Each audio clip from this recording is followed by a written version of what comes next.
We now request Revered Sadguru Sri Madhusudan Sai, founder Sri Sathya Sai University for Human Excellence, to address us.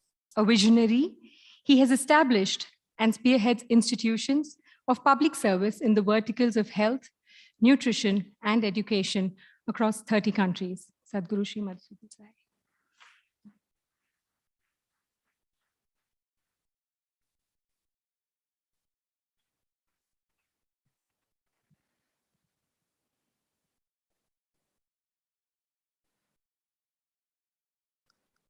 सर्वे भवन्तु सुखिनः, सर्वे सन्तु निरामयाः, सर्वे भद्राणि पश्यन्तु, मा कश्चित् दुःखमाप्नुयात्.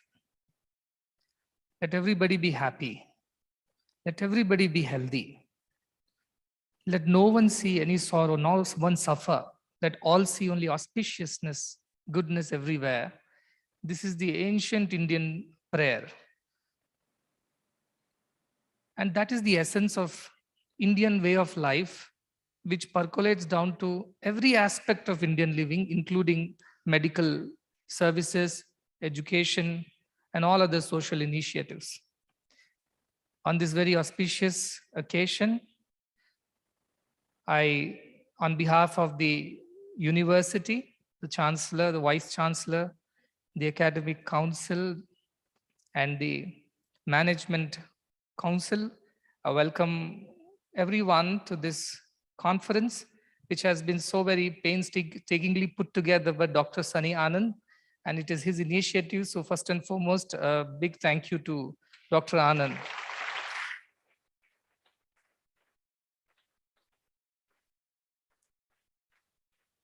All the dignitaries who are on the dais, Dr. Gangadhar, Dr. Krishnan, Dr. Sachidananda, and all the other members of the university, and Dr. Rajgopal, who has joined us from his institution. I convey our collective gratitude for making time to be a part of this conference. And as our Sri Srinivas defined it, let it be a path breaker in the field of the way healthcare is taught, learned, and provided, not just in our country, but in the whole world. The very prayer that we began with prays for everybody's well-being. Let all be happy, not just myself, not just my family, not just my friends, but let everybody be happy.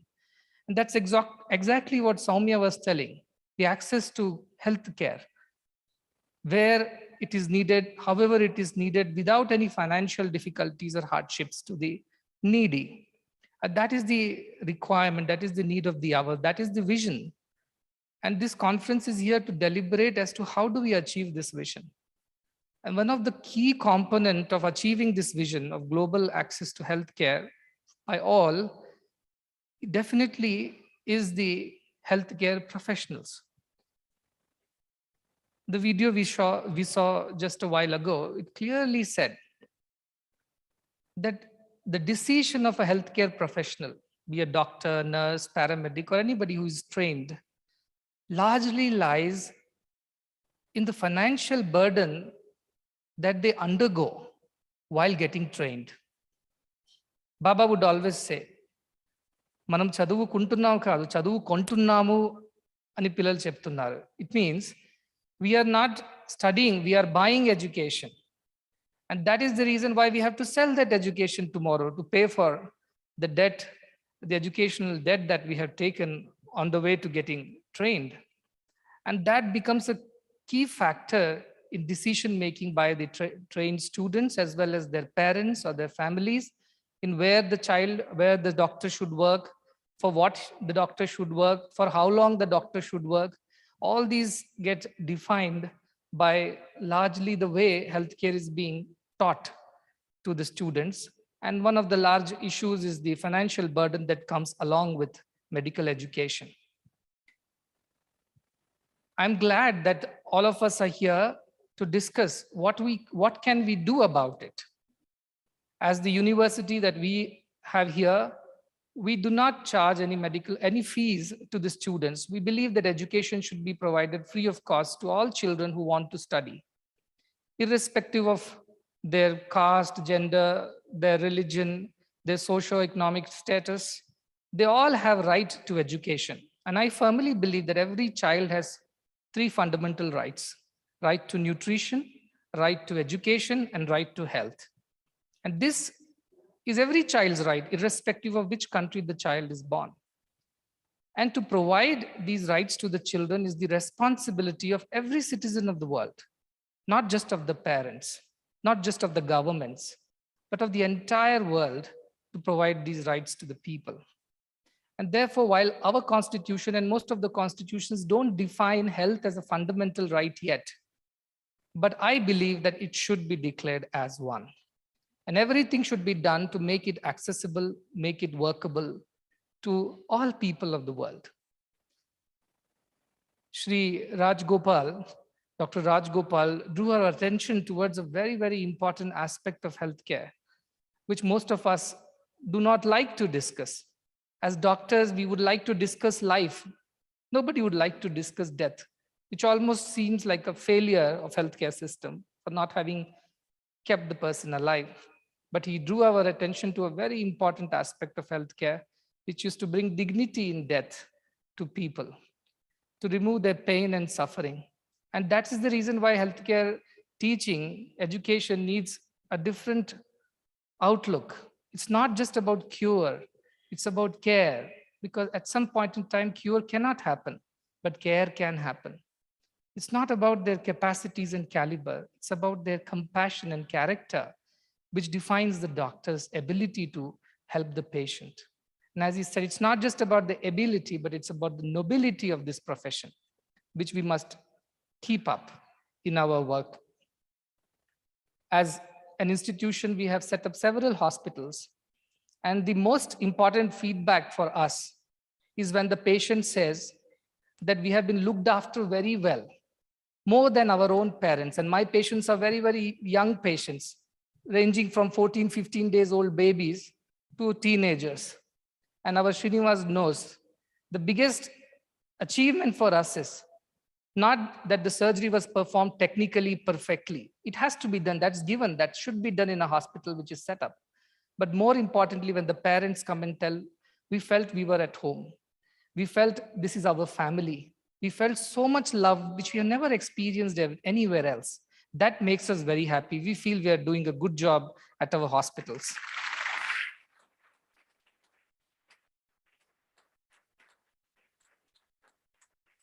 So the most important part of medical education should be to teach our doctors, nurses, paramedics to be better human beings with more compassion at the core, with care, health care. You see, the care part of the health care should also be taught in medical education, in schools of medicine. And our children should become more sensitive as human beings to pain and suffering of the people. It cannot be just a commodity. It cannot be a commercial transaction between a patient and a doctor. And I often joke that for most of the doctors, patients have become one patient registration numbers. So they just remember by bed number or patient number, but they don't even remember the name of the patient. So how do you feel connect with the patient? And that is the idea that we are humans, basically. We are emotional creatures. First comes emotion, first comes our heart, then comes our head and hands. That is what the logo says. We as humans have hands, that is the physical body, the head, the mental well-being, and the heart, the emotional and spiritual well-being. So as now we have Dr. Krishnan from WHO, and the whole world recognizes that health is just not the absence of sickness or disease or infirmity or injury. It is the holistic well-being of physical, mental, and social. But I would like to add this spiritual component to the healthcare, to being well. That part is missing. And I think Dr. Rajgopal brought that point out, that how a person who is going to die sooner or later feels relieved when Bhagavad Gita is being chanted to that person, or whatever his spiritual beliefs are. When that is provided to that person, we may not be able to remove the pain, we may not be able to remove the disease, but we can definitely deal with suffering. The person may go through pain, but he won't suffer because we have touched his heart. We have touched that emotional aspect of the person, which often goes unrecognized. And patients are looked at as sick bodies. which need treatment. But we are not just bodies. We are fathers, husbands, wives, children, brothers, sisters. And we all have that emotional part. And that is what he said. The connect has to be there. If we don't connect with our people, our patients, we are not being good doctors. And Vaidyo Narayana Hari, as the scripture says, is not without a reason. God is compassionate.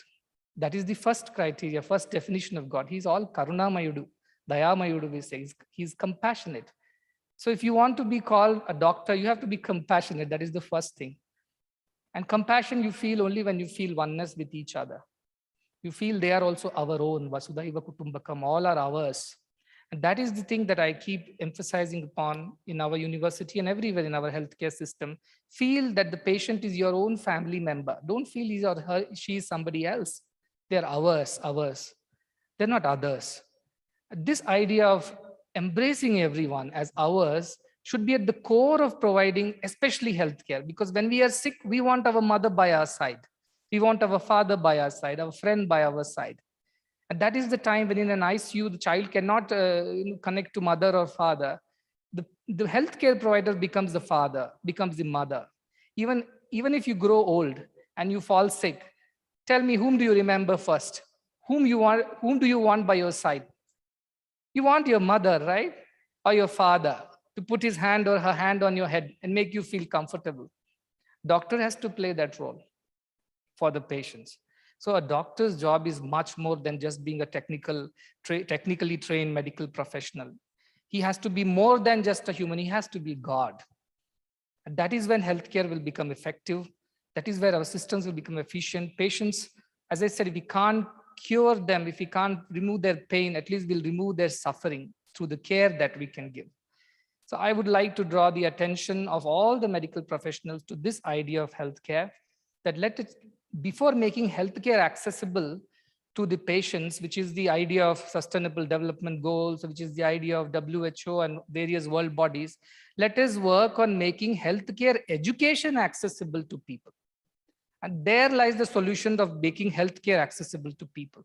If you make education accessible, affordable, I'm sure healthcare will become accessible and affordable at some point in time. So the cause is here in making the education accessible. And that is the effort we are being put. I would like to share these good tidings with our dignitaries here, who are people of great achievement in the field of medicine and global healthcare, that we as a university are all set to start a medical education wing, which would strive to provide medical education at all levels, from nursing, paramedical training to graduate and postgraduate and super specialization programs, absolutely free of cost, especially to the rural and the poor.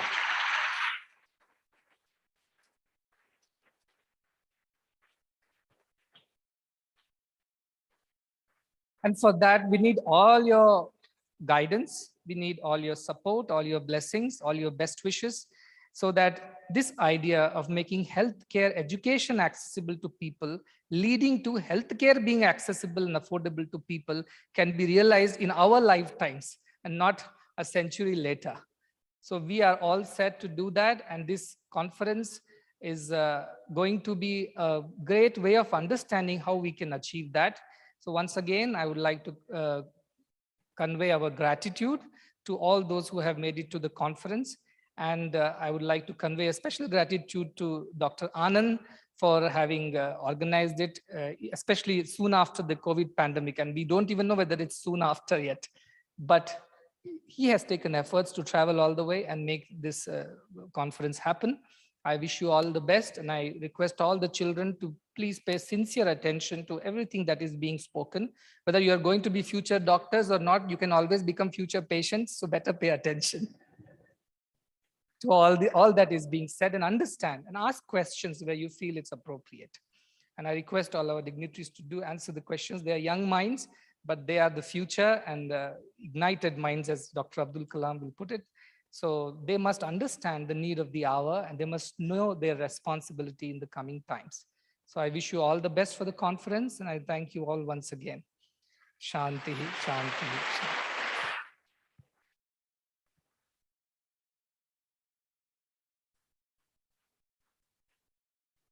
Thank you, Revered Sadguru. It is truly about care and not about cure. I'd like to take a page from the Sanjivini chapter, sharing my experience of how care impacts patients. At the Sri Sathya Sai Sanjivini Centers for Child Heart Care, annually 5,000 children with heart conditions are healed. But it is not really a number. I have a small story to share. Recently, in the Khargar Hospital of Sanjivini, we had a family who brought a neonate. It was a 2-day-old girl who was brought with a heart condition, a complex one.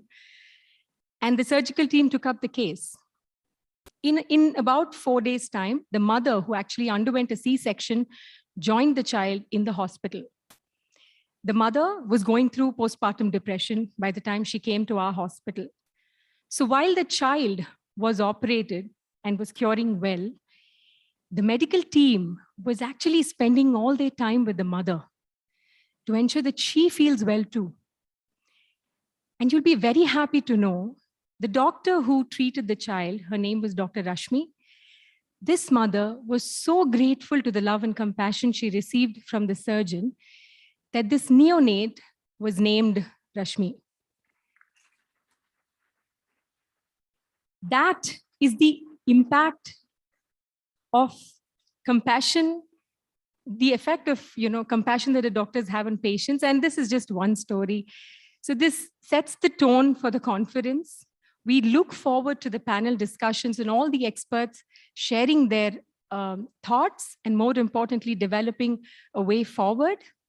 With this, we conclude the inaugural session of the conference, and we meet at 9:15 for the first technical session. Thank you.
Future of Medical Education 2021.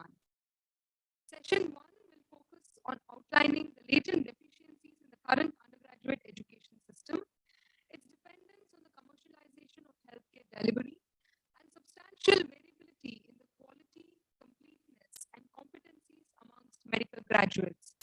The discussion would aim to build a system that is more uniform and free from commercial interests. The co-chairs for this session are Dr. Satish Babu, a leading endocrinologist in Bangalore and a syndicate member of Rajiv Gandhi University of Health Sciences, Karnataka. We also have Dr. Namita Bali, a dedicated obstetrician and gynecologist and a fellow of the Royal College of Obstetricians and Gynecologists, London, UK. We now request the session co-chairs to commence the discussion. Over to you, sir and ma'am.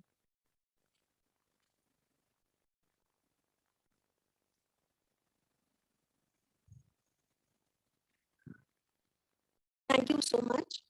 We welcome all delegates to today's interactive session. Our first speaker of the day is Dr. K.S. Anand. He is Professor of Pediatrics and Anesthesiology, Stanford University School of Medicine. He will speak on behalf of Dr. Vishal Marwa, who could not make it today.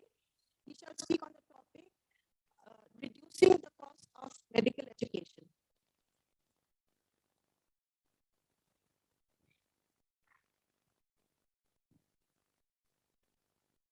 Good morning and welcome to session 1. My talk is going to be on reducing the costs of medical education, since that is a most important aspect of our medical education system.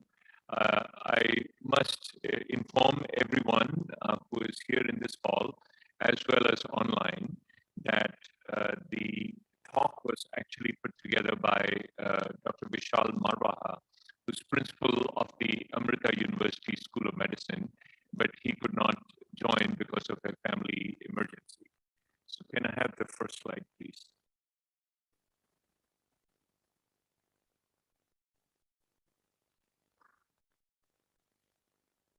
Can I have the first slide? So this is the topic, reducing the cost of medical education. As we know, medical education is, next slide. There are several concerns. Most students from poor backgrounds cannot afford it.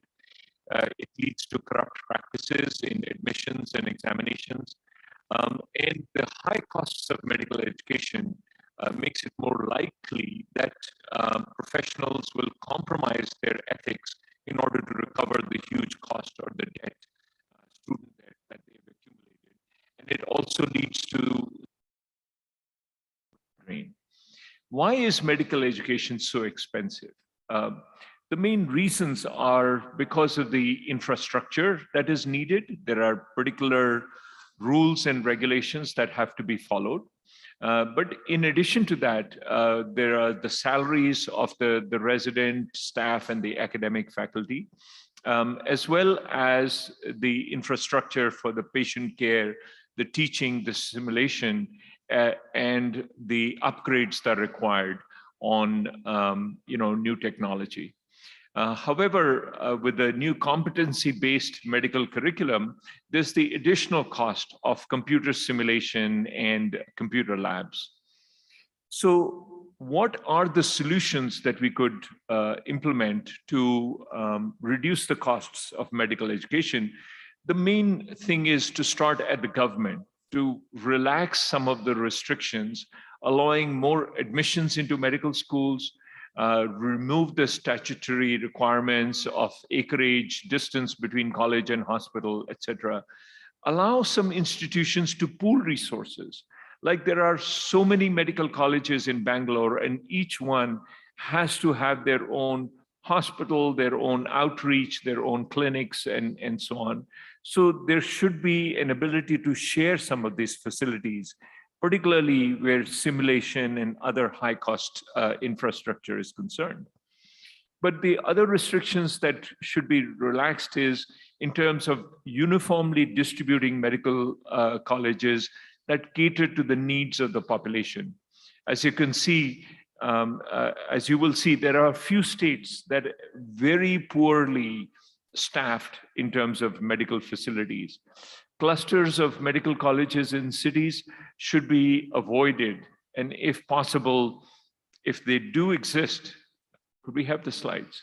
If they do exist, then they should be asked to spread into rural areas, particularly with their outreach programs. And students should be allowed electives in any city or country if they want to be. This would help to co-opt the private sector.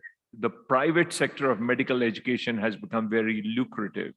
By having public-private partnerships, by employing various types of models, one can re-establish the ability of the publicly funded medical colleges to provide the manpower. Having more AIMS or alternate institutes for medical sciences is probably not a cost-effective solution. But these are institutes that are established mainly for postgraduate or advanced training, highly specialized training. With a minimal amount of additional cost, they could even start admitting undergraduate medical students to go through the medical curriculum at those places. There is also a huge imbalance between the undergraduate and postgraduate seats. There are about 84,000 undergraduate seats. The real number is more like 85,000 now. Yet there are only less than half of these medical graduates get an opportunity for postgraduate training. And so that is what leads to this intense competition for medical graduates to get postgraduate training in private hospitals in the cities or leave the country and thereby deprive the Indian population of the benefit of their education. So by increasing the number of postgraduate seats, one can start integrated undergraduate and residency programs. One can extend these postgraduate programs in beyond just the major medical colleges into large district hospitals or large other hospitals. And for that to happen, there would be some relaxation needed in terms of the accreditation.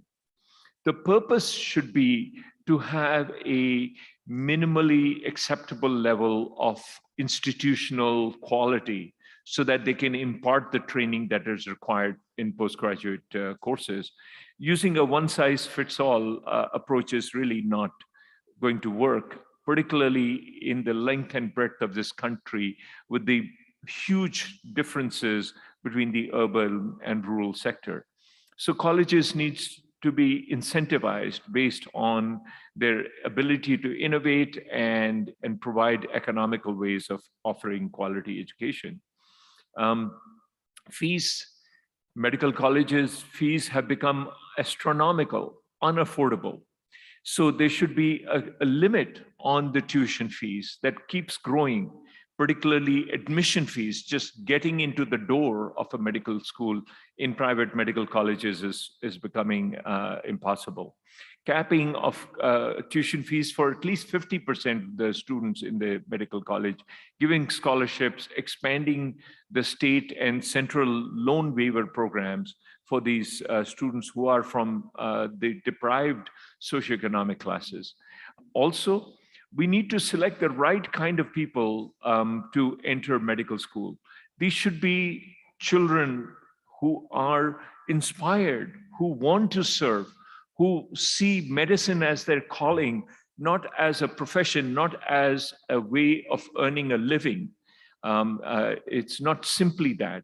It should be their passion.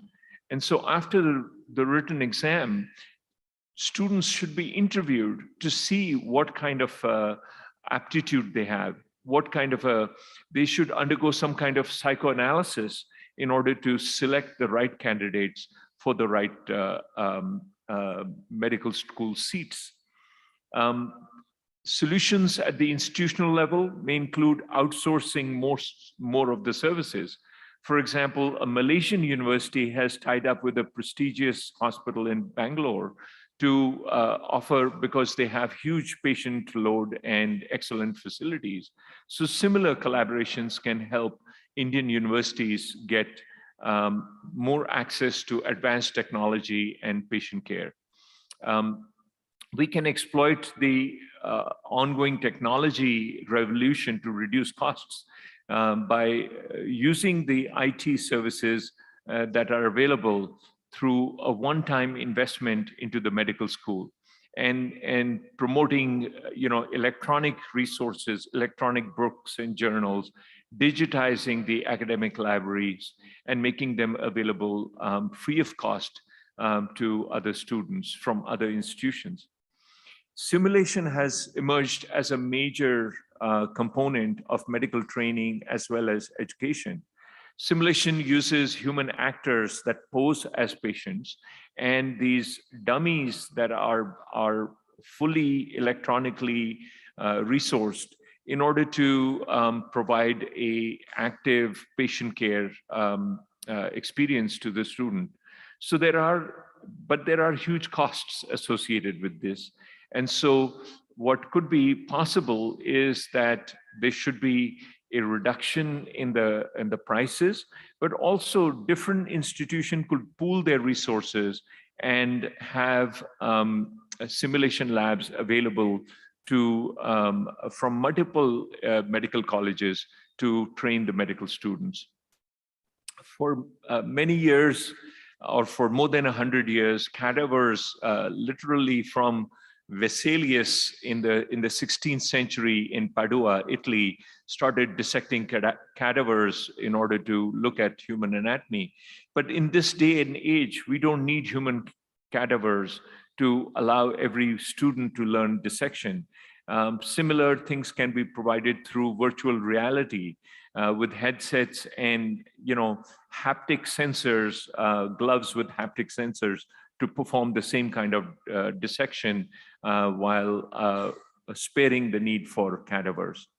There should be other kinds of resource sharing because of the very high fixed overhead structures that are required. Telemedicine programs can reduce overhead, sharing the e-learning platforms that different colleges have, and allow medical schools, medical colleges to get together and do collaborative purchasing of services and resources from large vendors. In addition, we need to reform some of the academic employment policies. For example, there are renowned practitioners in our community. One of them, I had the honor of meeting Dr. Solomon Chelaya, who has a wealth of experience from his medical practice. They should be given honorary appointments in medical colleges, introducing a system of renewable long-term contracts with mandatory postgraduate, post-tenure assessments in terms of the quality of education and continuing medical education. We should also be able to reduce administrative overheads using fewer resources, improving the productivity, and implementing incentive-based compensation programs in medical schools to use resources more efficiently. At the student level, we should be offering scholarship and grants to the meritorious students who are from socioeconomically deprived classes. There has been a system of reservation for scheduled castes and scheduled tribes, but that system does not include children who are bright children coming up in socially disadvantaged environments. So they should have student grant systems, and awareness and predictability are important to ensure that these disadvantaged populations participate in the scholarships and grants that are available. I will stop at this point with this last message on behalf of Dr. Vishal Marvaha. Cost is more important than quality, but quality is the best way to reduce costs. and therefore improving quality medical education at reducing will reduce the costs of medical education itself, but also of healthcare that these medical professionals provide. Thank you very much for your attention. Thank you, Dr. Anand, for this very inspiring and thought-provoking talk. And I now hand over to Dr. Satish. Thank you, and good morning. So the next speaker for the next session will be, Dr. Lars Ostenberg, Professor of Medicine at Stanford University School of Medicine, co-director of Stanford Teaching and Mentoring Academy. He shall speak on the topic, Teaching the Heart of Medicine and Supporting the Professional Identity Formation of Our Learners. Over to Dr. Lars Ostenberg.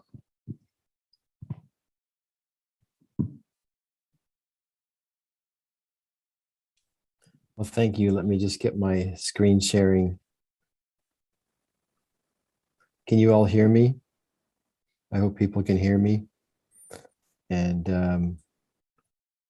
I'm getting the slides ready here. Can people see the slides? Good. And people hearing me okay? Yes, we can hear you. Thank you. Well, it's my pleasure to be here today with all of you, and thank you so much. It's an honor to be invited to do this presentation and to be with all of you virtually. I wish I could be there in person with all of you.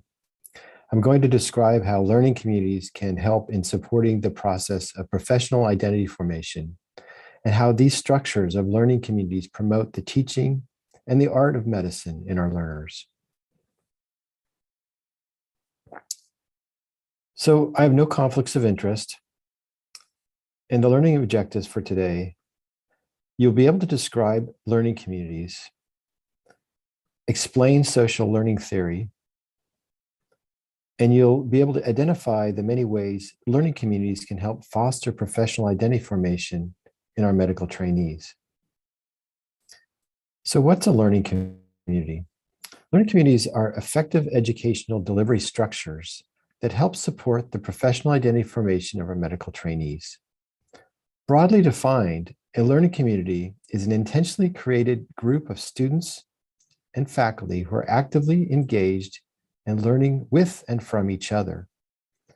These groups are sustained by conveying a sense of membership, influence, and fulfillment through shared events and emotional connections. I'm going to use our learning communities at Stanford, the Educators for Care program, to describe in more detail these four elements. So membership. The participants of a learning community must feel some sense of loyalty and belonging to the group that drive their desire to keep working and helping each other in their development. At Stanford, all students are assigned an Educator for Care faculty mentor from the start of medical school. The CARE stands for compassion, advocacy, responsibility, and empathy. These are the values all our faculty work to instill in our students. And these faculty mentor our students throughout the duration of their time the students are in medical school. We have 18 carefully selected faculty members from a variety of disciplines, and each of them mentors 5 to 6 students from each class. Therefore, each faculty is mentoring about 20 to 30 students at any given time. And each learning community is named after a tree, and a learning community spans the generation of students such that this will foster near-peer and vertical mentoring within each of these groups. So students interact between classes as well. And then there's influence. In this small group, there is continuity between faculty and students. Faculty have influence on their students, and students have influence on each other. These intimate moments of learning the craft of medicine, developing students into professionals, is best done in small groups, as suggested by social learning theory, which I'll come back to later in the talk. Then there's fulfillment of individual and group needs. Faculty teach their students clinical skills each week, and by doing so, they become aware of where the students should be on their trajectory of learning. And as they move through the curriculum, the faculty know what the students should be able to do. The students are fulfilled through knowing a faculty member well and having someone they can go to for help. In addition, there's fulfillment of group needs with the students getting to get support from their student colleagues.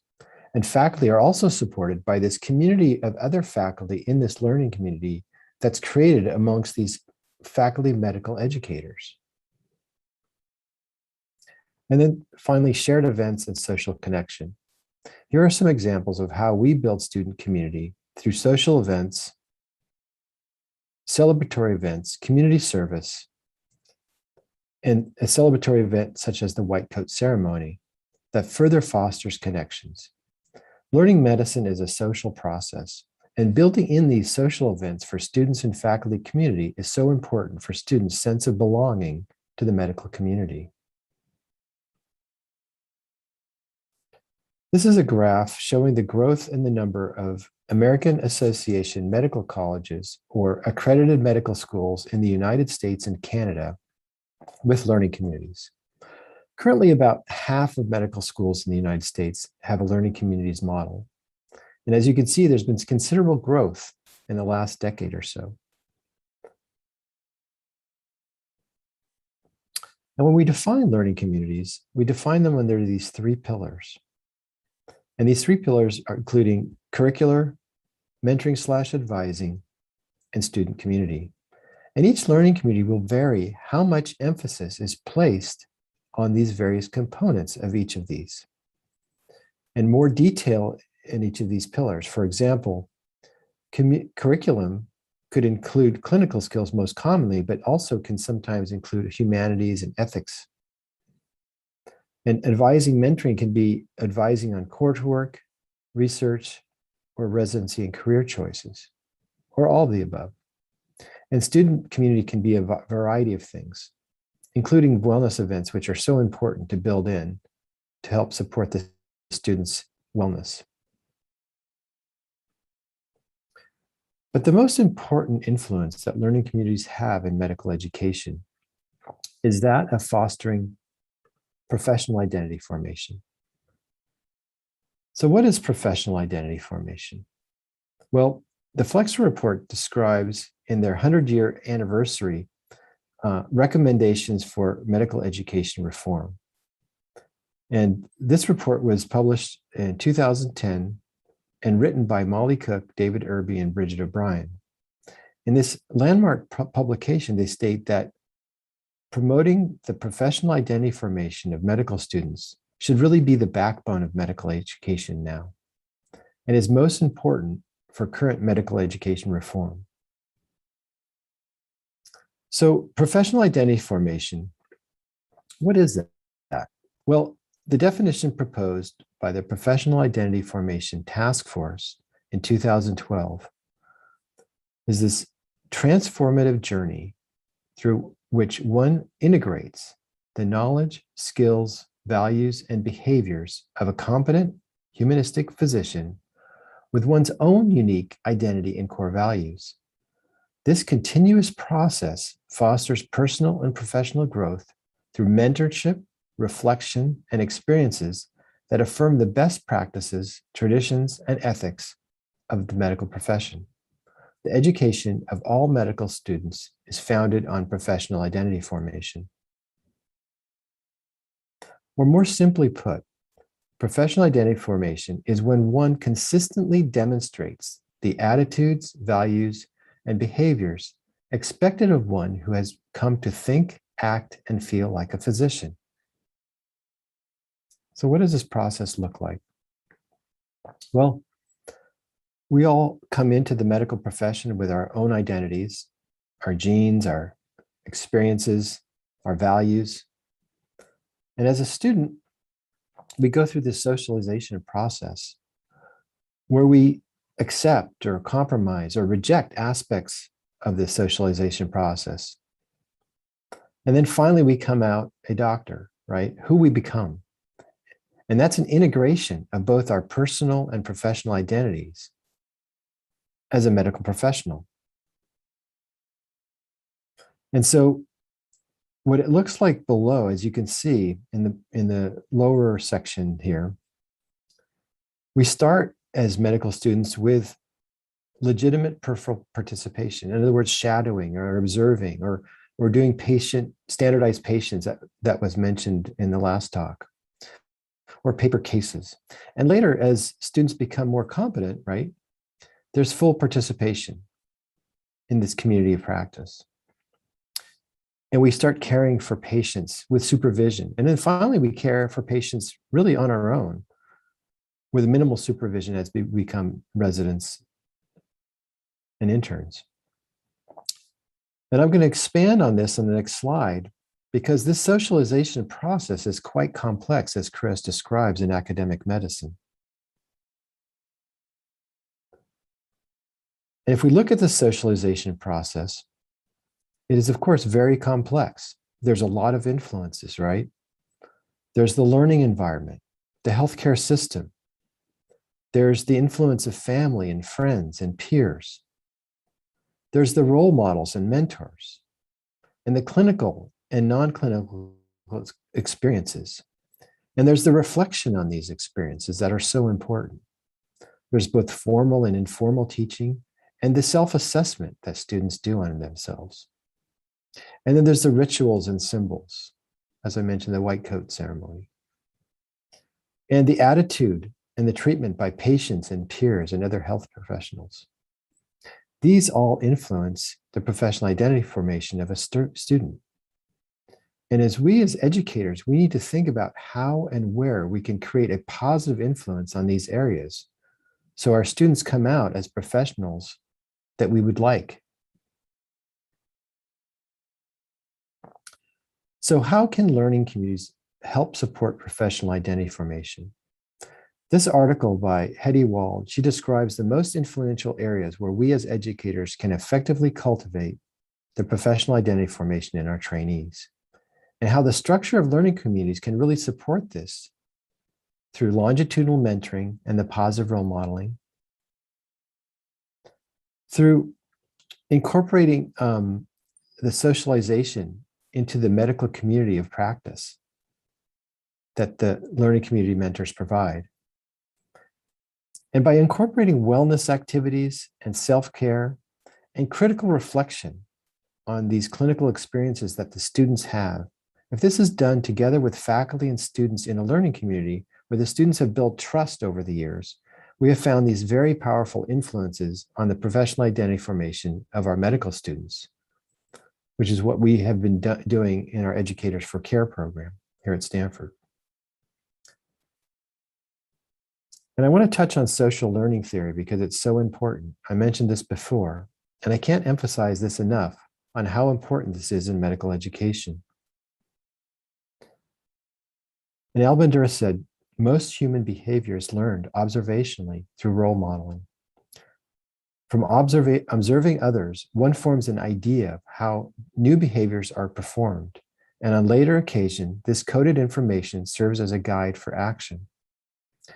This highlights why it's so important to choose effective mentors and role models for our medical trainees, so the students can learn the art of medicine, the proper way to care for patients, and develop good habits of practice early on, since our learners look up to us on how to properly care for patients.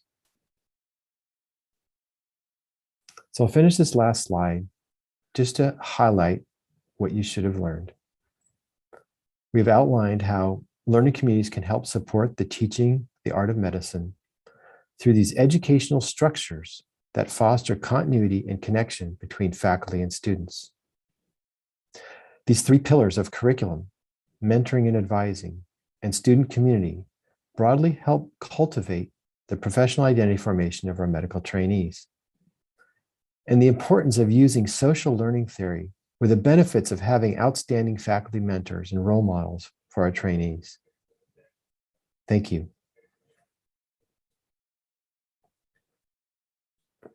Very interesting.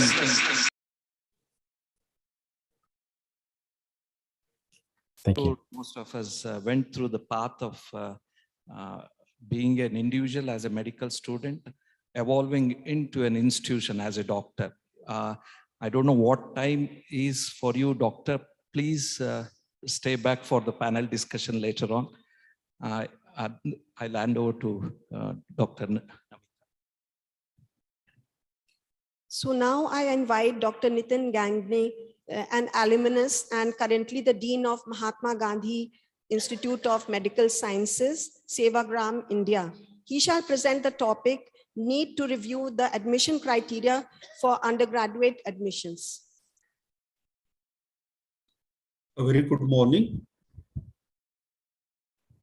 Am I audible? Yes.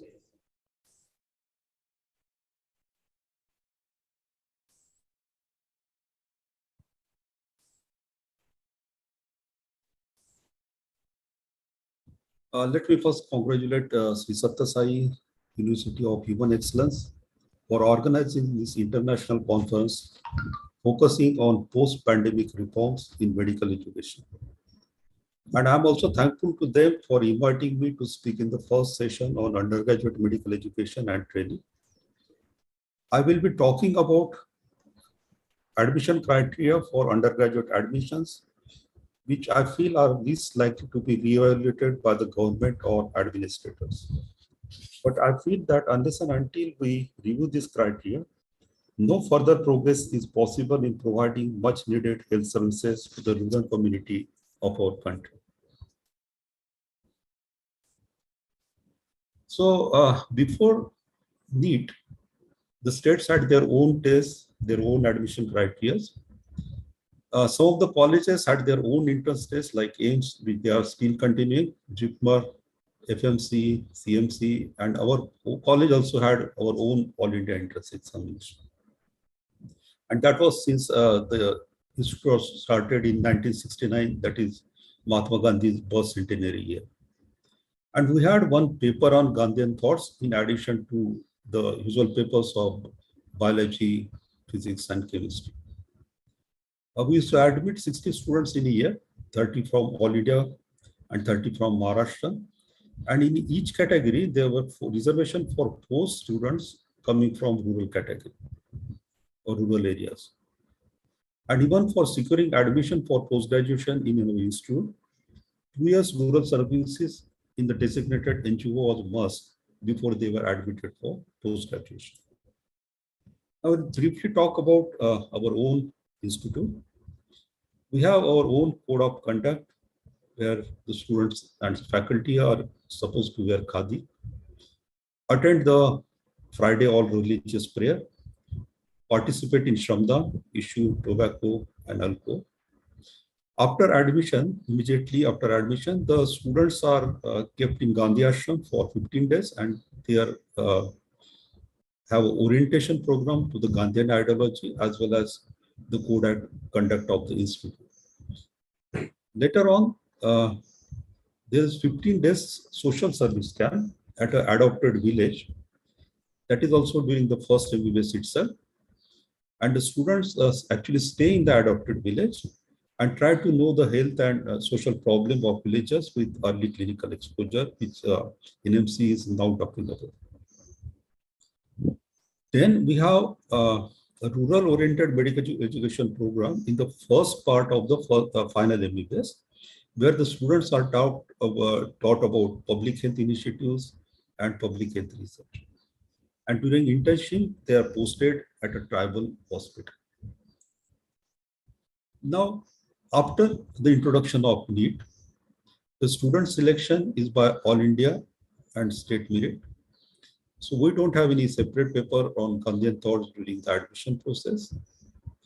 Unfortunately, in India, we do not have any assessment of aptitude for the medical courses before the students are admitted.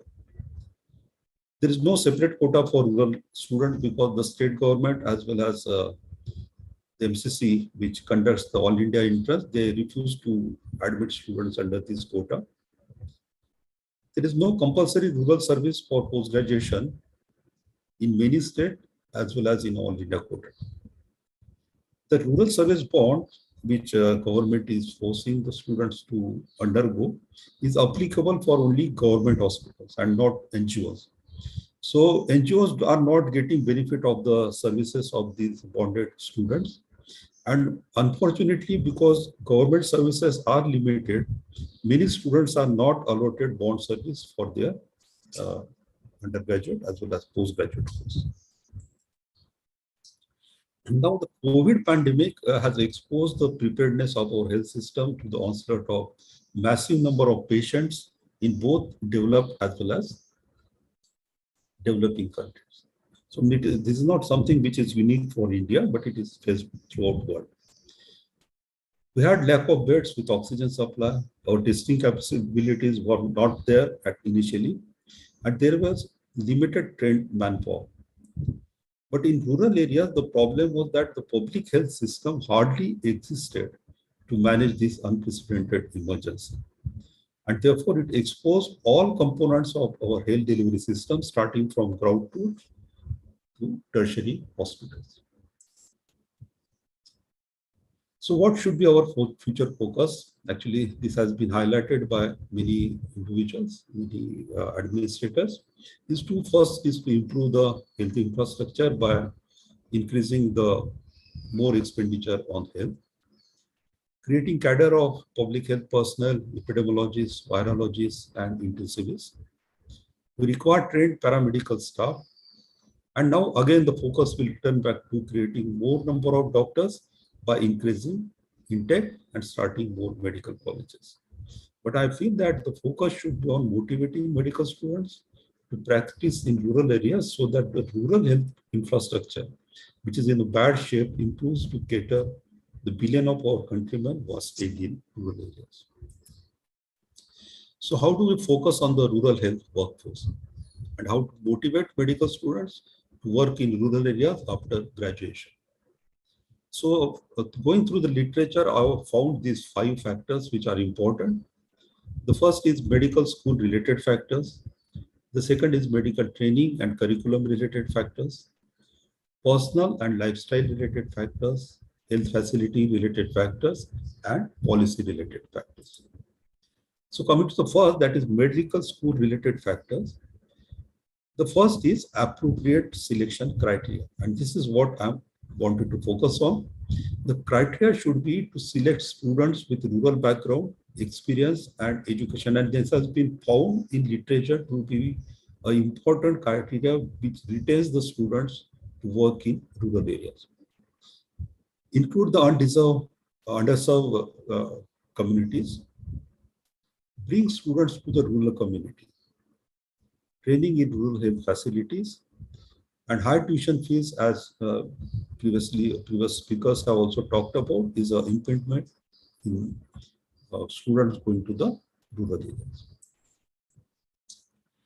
About the medical training and curriculum related factors, match the curriculum with rural health needs. This is important because our curriculum basically focuses on creating a competent doctor, but it does not focus on creating a competent doctor who will be able to work in rural areas with lack of facilities. Bring students to the rural communities. So students has to be taken to the rural community. Train students closer to the rural communities. So training of the student has to be undertaken very close to the rural areas. And it must be a community-based medical education. After the student settles down in rural area and starts his practice, it is very important that they should also undergo, or we should facilitate their professional development. Now, coming to the personal and lifestyle related factors, most of them act as impediments. Marriage, spousal choice, family needs, lifestyle choices for living, housing, recreation, these are all required. So these are also important factors which will be responsible for students not going in the rural area. But there's 2 factors, that is personal experiences and exposure to rural areas, and perceived friendly environment and perceived better patient relations. These factors have been found that will help the students to again go back to the rural areas. Now, the health facility related factor, again, most of them are impediments. Perceived shortcomings in the rural health facilities, they are extremely lacking. Most of the rural health facilities are extremely lacking in the basic infrastructure, lack of equipment and supplies, which frustrates the doctors who are going in the rural areas. Lack of peer support, because hardly there are only 1 or 2 doctors who are posted in the primary health center and who do not have much peer support which is required for professional growth. The hospitals are poorly managed, and these doctors are having additional burden of administration, and there is also higher expectations from the community because he is the only doctor in that area. Now, policy related factors are we should allow more medical colleges to be set up in rural areas, give freedom to these institutions for student selection and curriculum planning, give financial support to the medical education in return for services in rural areas, make the most of the compulsory service. So we have bonded students who are supposed to work for government, so their services can be also utilized by good NGOs who are working in rural areas. They offer educational subsidies for mandatory placements after graduation and post-graduation.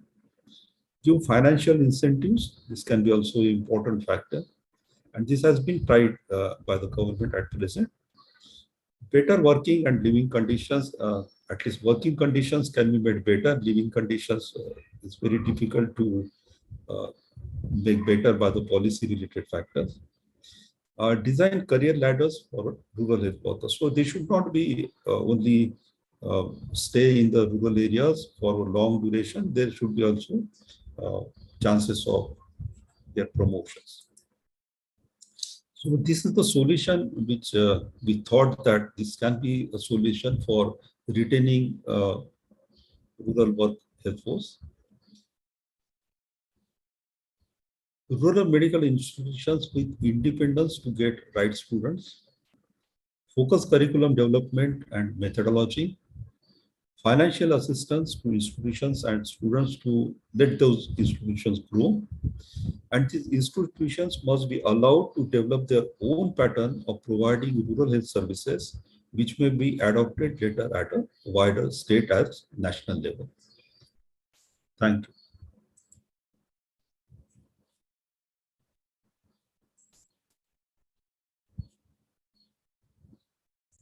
This was a very august and inspiring talk on the need to review the admission criteria.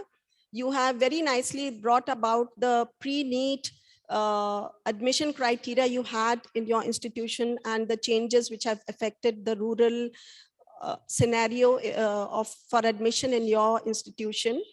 And some of your suggestions have been really inspiring, and I think they should be implemented, especially in the rural setting of medical colleges, which are going to bring about the rural students to come and participate in the medical faculties. Thank you.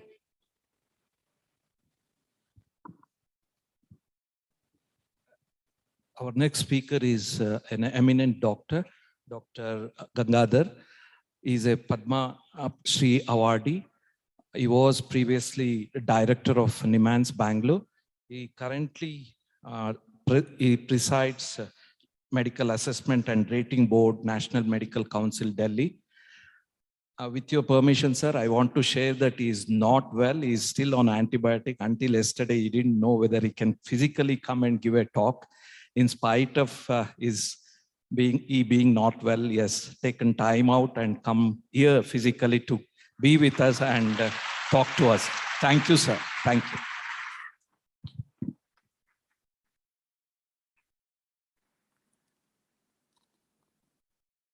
Thank you, sir, for inviting me here to share some of the observations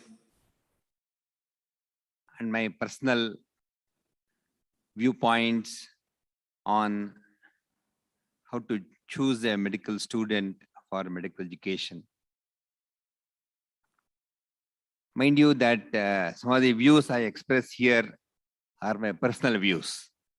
Although I am now working for the National Medical Commission, the views should be treated as views of Dr. Gangadhar. Some of the slides I have some numbers. They are not necessarily accurate, but are nearly accurate. So with these disclaimers, maybe I will start.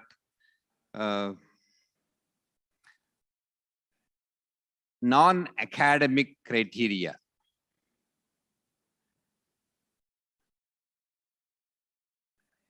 It's a very difficult area to speak about. I believe even these non-academic criteria have now become academic criteria. People are researching on these areas. It is possible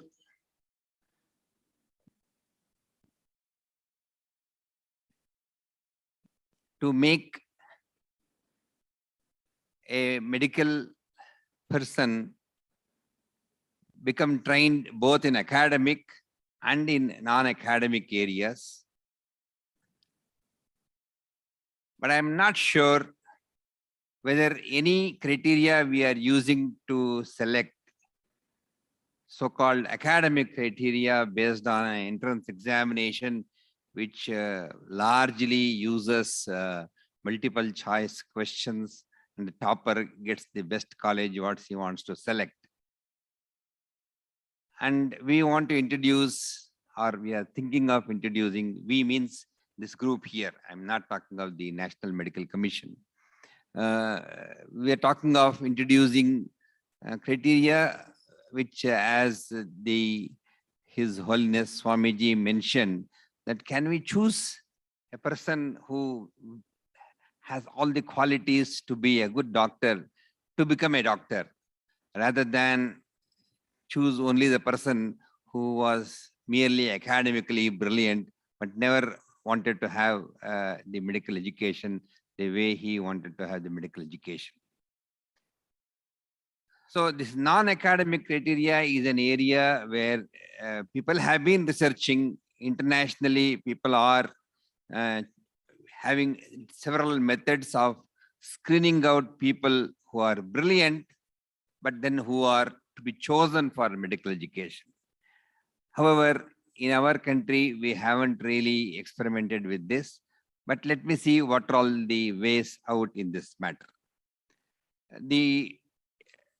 Whatever I have chosen to present is perhaps relevant to our country's training and inclusion of students for medical education. When it comes to non-academic criteria, who should become a doctor? There are many variables, many qualities that we all expect. A doctor ought to have these qualities. And people have been researching on this. People have been talking about it. And in fact, a quick Google search gave me as many as 4 crore hits for this word aptitude to be a doctor. Likewise, we talk of compassion. You get another big number of people who have either done some work, wrote about it, talked about it, etc., etc. But how to be selfless in medical service. Clearly, it shows that the non-academic attributes of a doctor have been highly sought after. People have been talking about it. But when it comes to knowledge and skills of a doctor, more is expected. In fact, almost 10 times more hits came when you talk about the medical knowledge or even the skills of the doctor. So clearly, somewhere the non-academic criteria, while it is important, have really not been as important as the medical knowledge and the skills. So no wonder all along we have been placing our efforts on the academic attributes, but it is time that we woke up and we saw that the non-academic criteria are equally important. For some reason or other, non-academic attributes of being a doctor, while were not seen as the criteria for entry, but were those attributes or those in quotes skills which were taught or expected to be learned over course of my medical curriculum. And at the end of it, I take a oath that I abide by all these principles. In fact, the Charaka Shapat, Charaka Samhita dates back to about the 2nd century BC and has a Shapat, a oath, which the sage Charaka has put it in his Charaka Samhita, the chapter 13 and chapter 8. There are some points which are there, which have been put together as a oath that is administered to the doctors who are trained. Of course, at that time, the training was in Ayurveda. And in fact, when the first medical college came in our country, the Ayurvedic Medical College, 1946, the Charaka Shapat was the Shapat that was being administered. And the comparable one was the Hippocratic oath, which is also dates back to about 2nd century or 3rd century BC, more formalized into medical education and was introduced in 1948 formally by the World Medical Association for giving as a oath. In both these things, the qualities of a doctor being compassionate, giving primacy to the care of the individual, not to himself or herself. And there are several issues which we have learned as part of doctors as to what to be observed in addition to being skillful and scientific application of knowledge, but more than that also to be confidential, to be compassionate, giving utmost priority to the care of the individual and so on and so forth.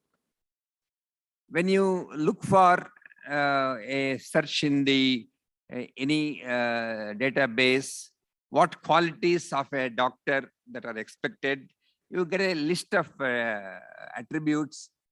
Most common among them is the ability to communicate. And so how are we going to test this ability to communicate when you are taking an individual to start his medical course is a question that I have always had ever since I've been studying this area of non-academic criteria for taking a person into a medical student. But among the attributes, as you see, the knowledge or the science of it figures as one of the 11 attributes.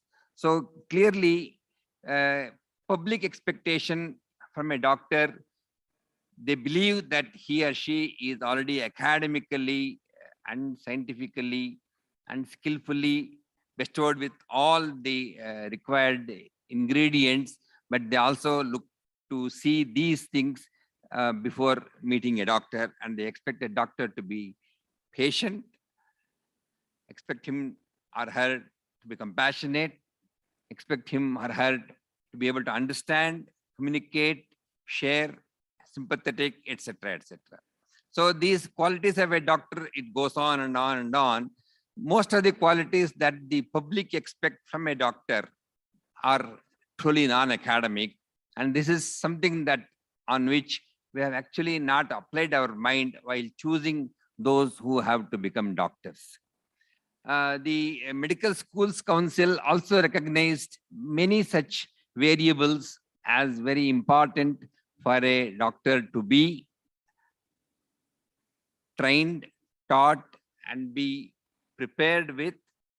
But can we identify such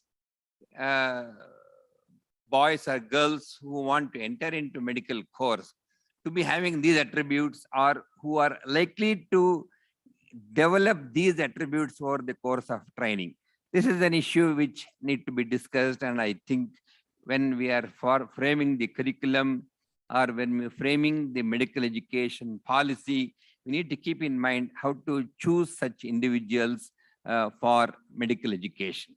Swamiji was saying today that there are people who may want to enter medical education, who may want to become doctor, who may want to actually serve. That is their motive in their life.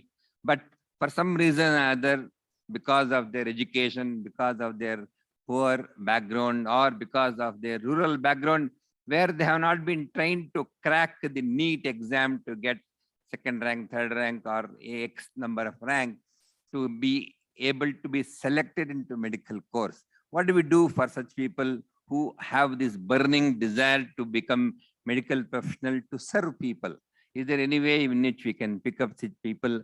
Right now, we don't have a foolproof method of picking up such individuals. Nonetheless, internationally, many countries abroad have been trying, and they have found that after having introduced this form of screening, counseling, and then selecting those who may have potential attributes to become good doctors, retention of the students into the courses have been better. Of course, the parameter that they chose as success is that the candidate retains to continue medical education. Whereas, is he going to be a good doctor having done the screening at the base is something that needs to be examined. Only longitudinal studies will tell us over the course of time. What is the situation in our country? We have, of course, we're producing close to 85,000 doctors. This is the table to which I have cautioned at the outset. The numbers are near accurate. I'm not urging that the numbers are 100% accurate, but they are closely accurate. Particularly the Indian data, some of the colleges which are going to be potentially included for the 21-22 or 2021 batch of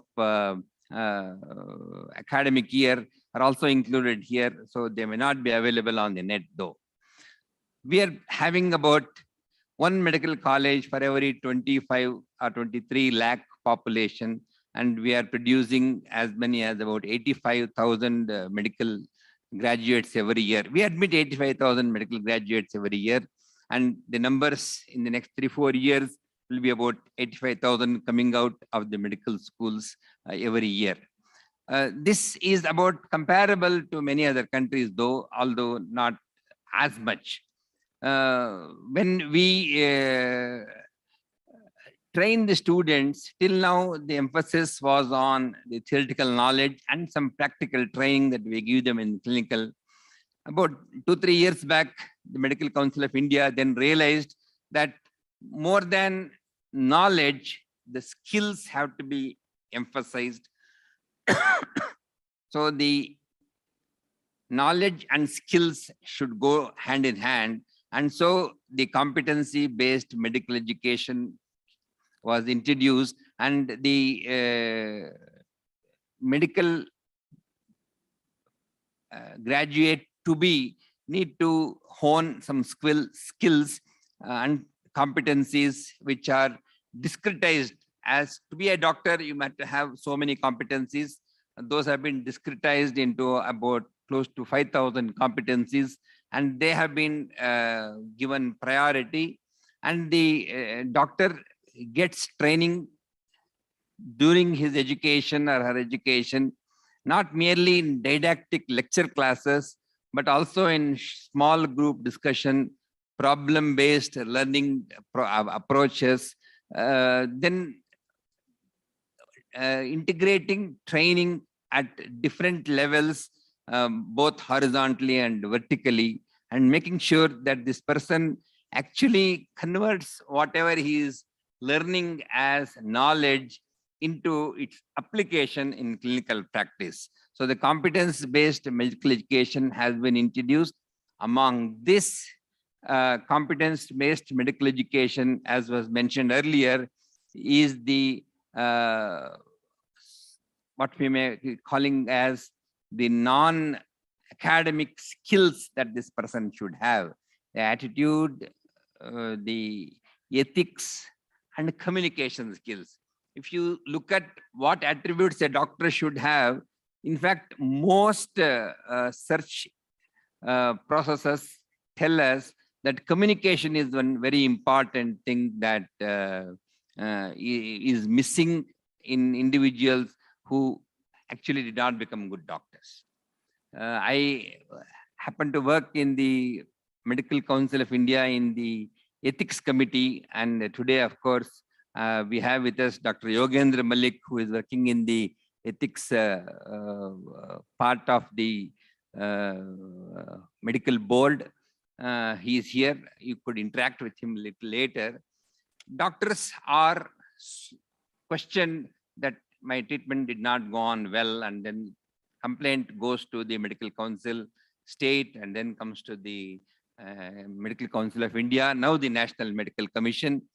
And in 9 out of 10 cases, the problem arose because the communication was poor.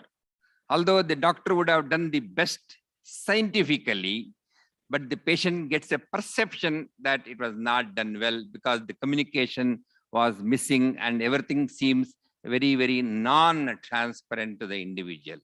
So communication skills are very important. One of my teachers used to tell me, in those days, a practitioner, even if he did not get an MBBS degree, those days LMP, etc., were there. Those are the people who were doing very well as clinical practitioners than a medical college trained MBBS passed doctor who sets up a clinic, because they had been taught by their father or mother, whoever is practicing, the skills of communicating and ability to establish rapport, ability to feel for the other individual, ability to feel for the individual from his or her shoes, from the patient's shoes. These attributes have now become very, very important to be a good medical practitioner, not merely a medical graduate. Between a medical graduate and the medical practitioner is this 8COM module, which is a module which runs through the entire course of this medical education. And rather than at the entry level criteria, I think the first step, the Medical Council of India made it a point that these are taught. These are the various ingredients. I'm not going into the contents of the 8COM module, but the non-academic capabilities we have listed. These are all what is required to be acquired. But for various reasons, can they be put as entry-level inclusion criteria has been very difficult. We, of course, have given some social attributes for selecting the individuals to medical education.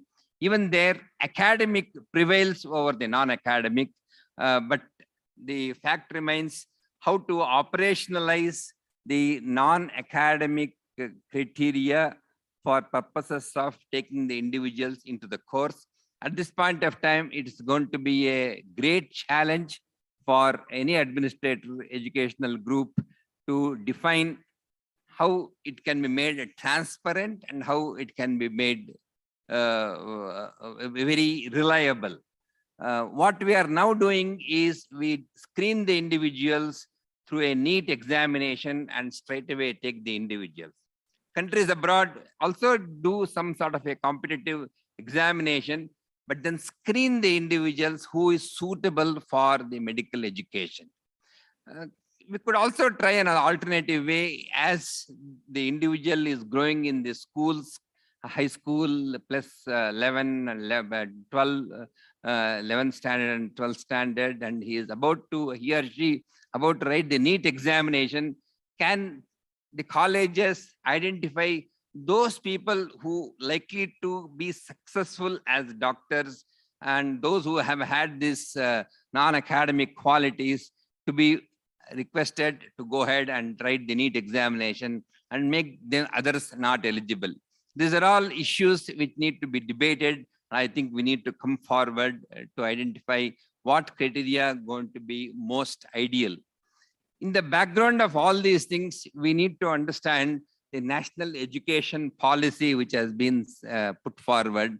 Right now the medical education is out of its ambit, but nonetheless, if you look at carefully, the non-academic criteria somehow gets attracted to this NEP, National Education Policy, wherein the individual chooses the field that he or she likes, and remains in that field where he or she likes, and can switch fields, get into a lateral entry into another course which may be more appropriate to this individual, and grow over course of time in the career which suits him or her the best.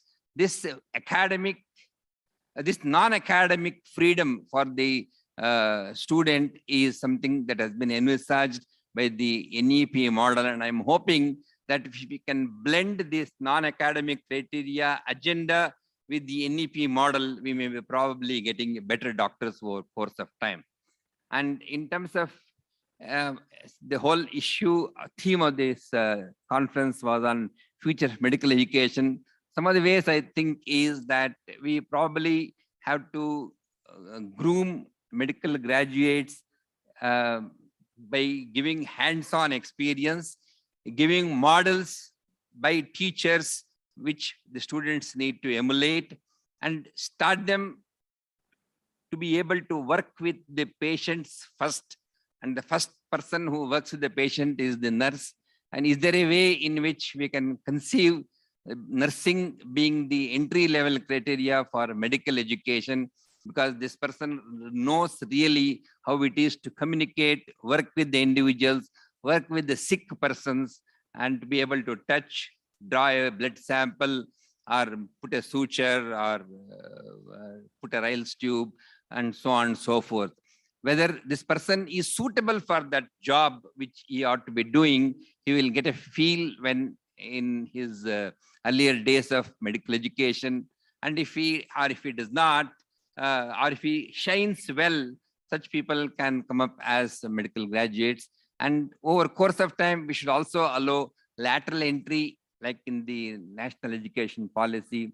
People who have those attributes, but for some reason or other chosen wrong fields, may want to come back to the medical education, even that is possible.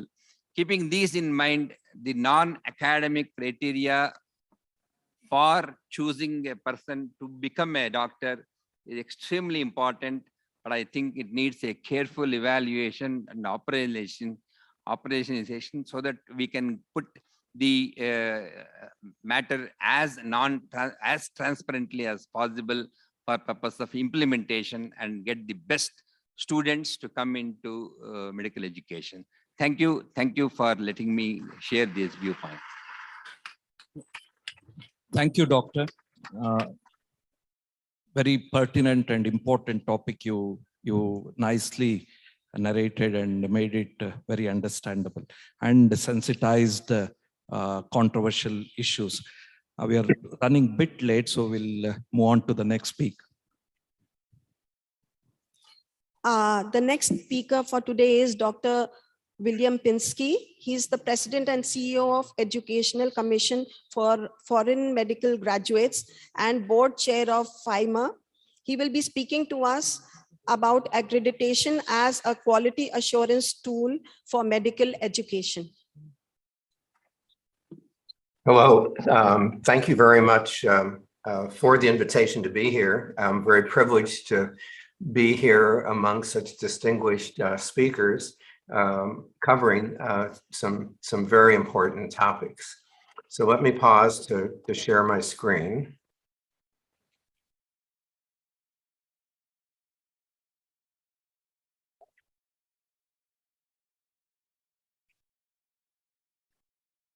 And is this showing up yet? Not yet. Okay, I'm going to do something different then.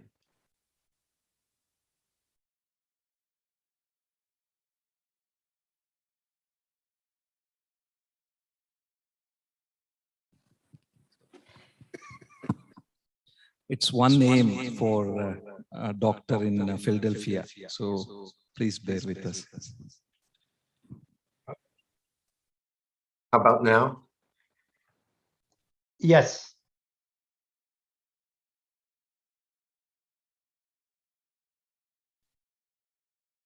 Okay, sorry for the delay. I'm going to talk this morning, and actually, I'm very excited to talk to you this morning about accreditation as a quality assurance tool. First of all, I have no conflicts of interest to declare. As a reminder, ECFMG and FAMR are nonprofit, non-governmental organizations. We're based in Philadelphia. And ECFMG has been in existence for over 65 years. And together with FAMR, we work to promote quality medical education in healthcare worldwide. Over the years, we've become leading experts on the world's medical education systems, as well as their graduates, the authenticity of physician credentials, the assessment of physicians, and research on physician migration, including, as one might guess, the United States physician workforce and the issues around that. And the reason I want to talk about accreditation is that I really believe that a quality medical education is one of the factors that contributes to quality healthcare. From listening to the other speakers this evening here and this morning where you all are, it's clear that we all recognize that there's a need for access to quality healthcare and that quality medical education is important for that.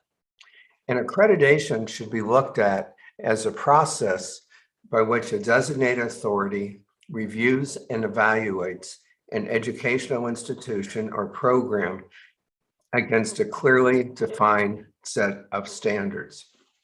And these are not standards that are imported into a country or imported into different cultures.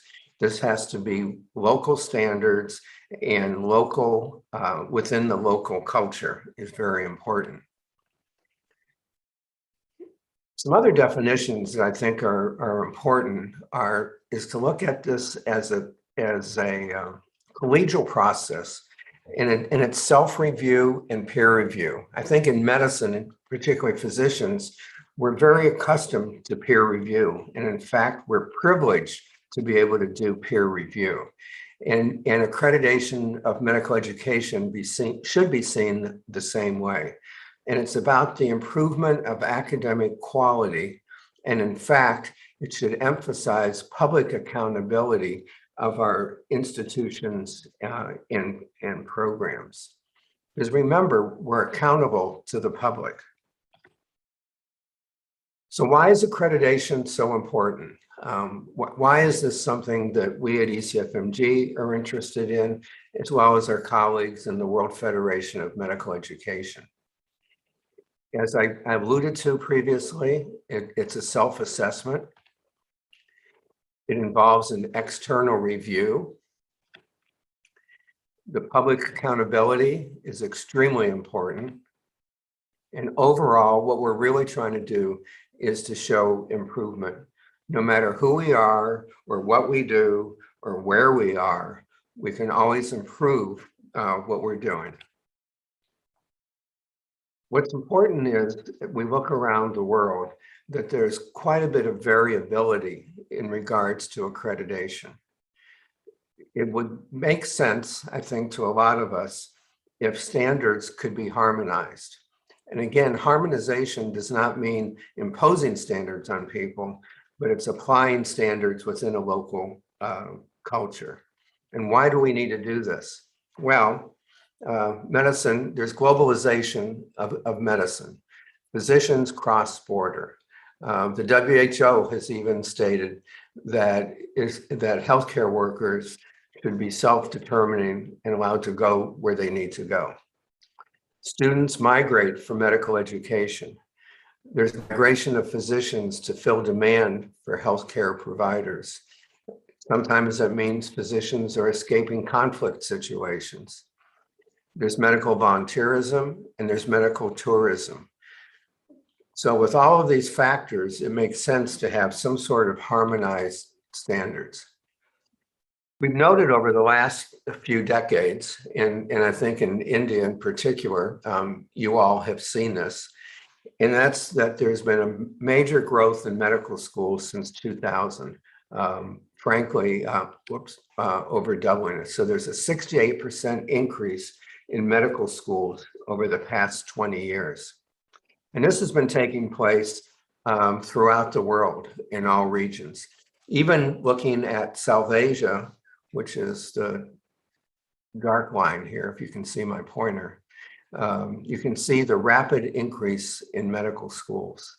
And with this rapid increase in medical schools by region, frankly, there is concern whether or not quality assurance and quality standards are being maintained.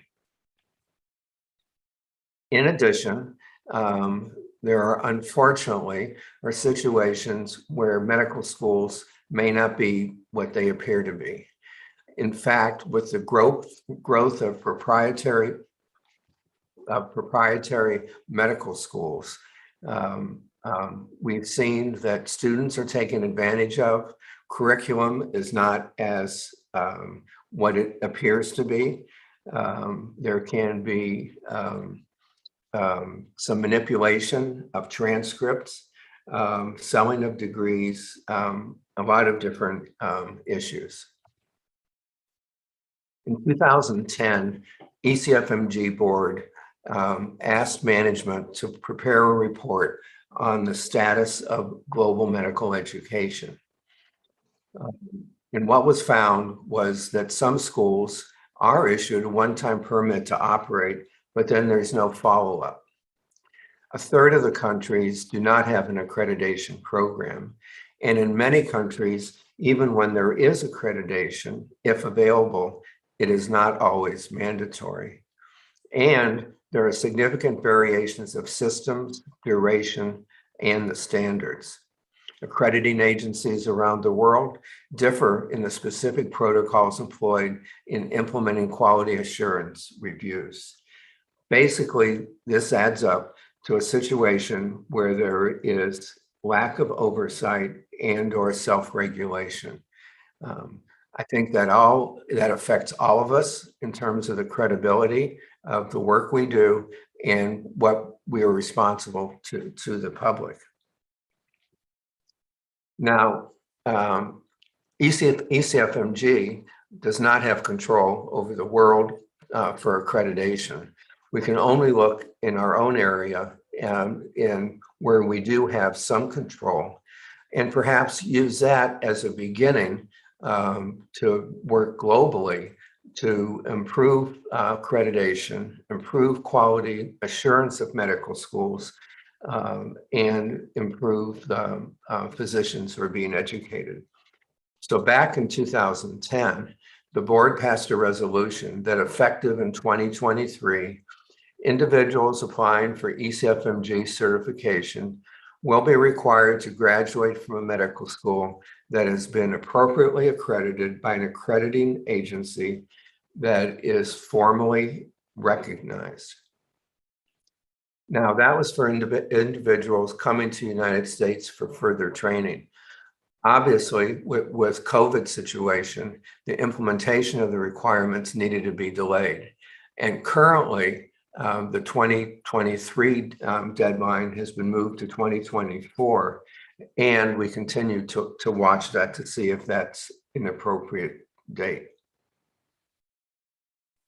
So the 2024 accreditation requirement goals, while begun to influence individuals who are coming to the United States for further training. I have found in my 5 years at ECFMG, what we've really done is to stimulate international accreditation efforts. As countries recognize the importance of promoting universally accepted standards for evaluating undergraduate medical education. This enhanced quality of medical education will continue to assure the public of their caregivers' proper education. Accreditation, I look at accreditation as a stimulus for improving healthcare. I do not look at it as a barrier for quality to develop and have people have access to quality healthcare. By implementing global standards in a flexible and feasible way, we can influence the 3,300 medical schools and the 150 accrediting agencies that exist around the world. WIFME, the World Federation of Medical Education, has taken the responsibility to develop a recognition program for accrediting agencies worldwide. WHO and their guidelines support this accreditation of basic medical education. And right now, WIFME is the only organization accepted by ECFMG for the recognition of medical school accrediting agencies. Currently, 25 accrediting agencies are recognized by WIFME, and these agencies operate in 62 countries around the world. There are 19 additional agencies that are currently in the recognition process. What we have found is the response to this initiative demonstrates a strong commitment to quality improvement. Even though many countries have had to suspend or limit their accreditation efforts due to COVID-19, the momentum and the interest does remain strong. And I would add, specifically because of COVID, does not mean that we should drop our standards, because the quality, the access to quality of healthcare basically is a human right. We will be announcing a specific effective date for our program as we approach 2024, and the timeline will be assessed as needed. Remember, please, that ultimately it's about the patients. Better education means better patient care. Patients deserve well-educated doctors.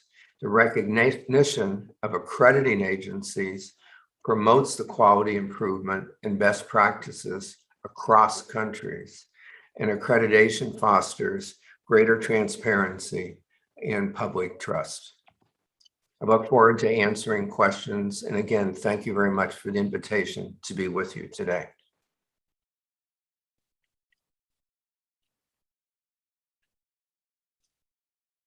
Pinsky.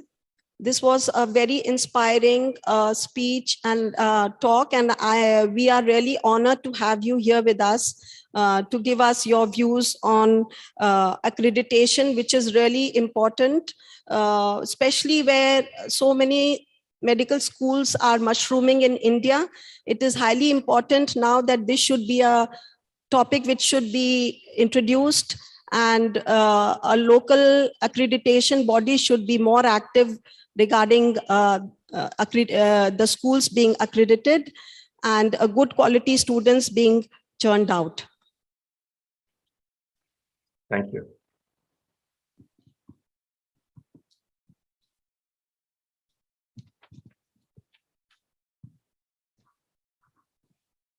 So now we will start the question and answer session. My first question would be for Dr. Anand, who has given us details about how to reduce the medical cost for our students and colleges, so that we come up with good quality students who are especially from the rural background. And so this question is also like asking you regarding your views on how to involve the corporate and also, setting up some kind of a fund which would then look after the economic requirements of students who are from the lower socioeconomic group and from the rural background. And second, that the banks would give some kind of interest-free or low interest loans to such students who would be deserving.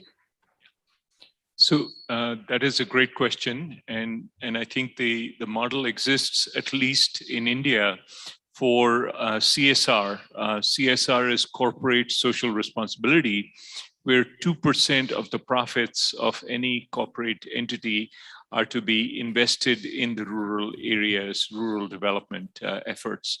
And I think there are plenty of healthcare entities. There are so many private hospitals, nursing homes, pharmaceutical companies, device manufacturers, rehabilitation centers, day surgery centers, etc.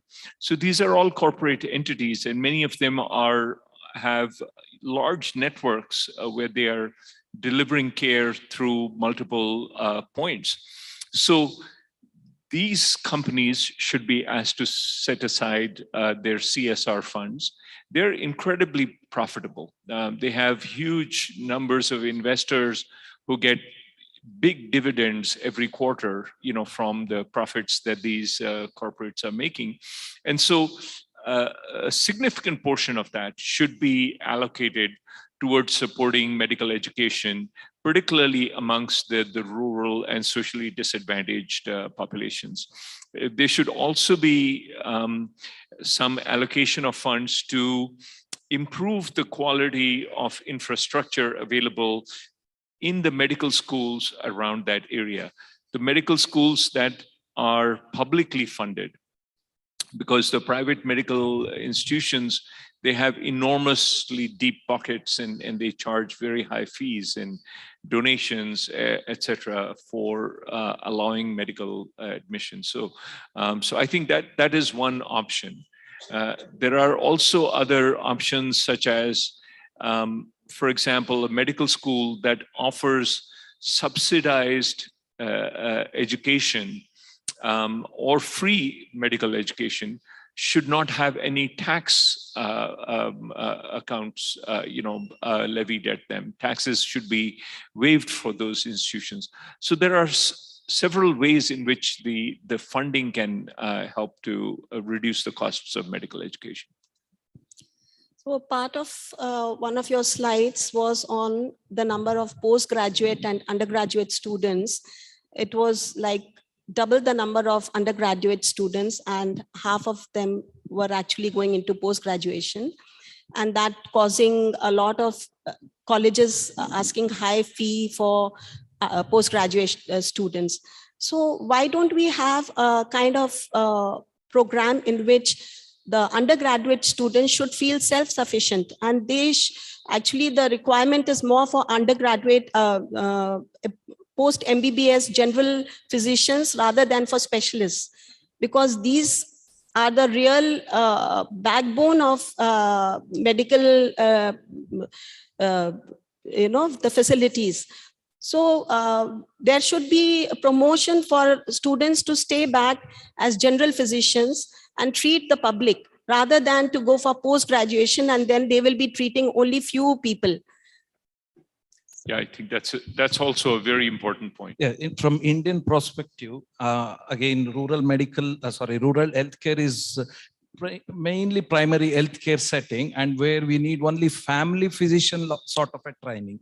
Post MBBS, like UK has, if you have a family medicine training sort of a course, again, once you become a specialist, you look for a tertiary, secondary care centers where they are placed only in the urban area. That's what the question was.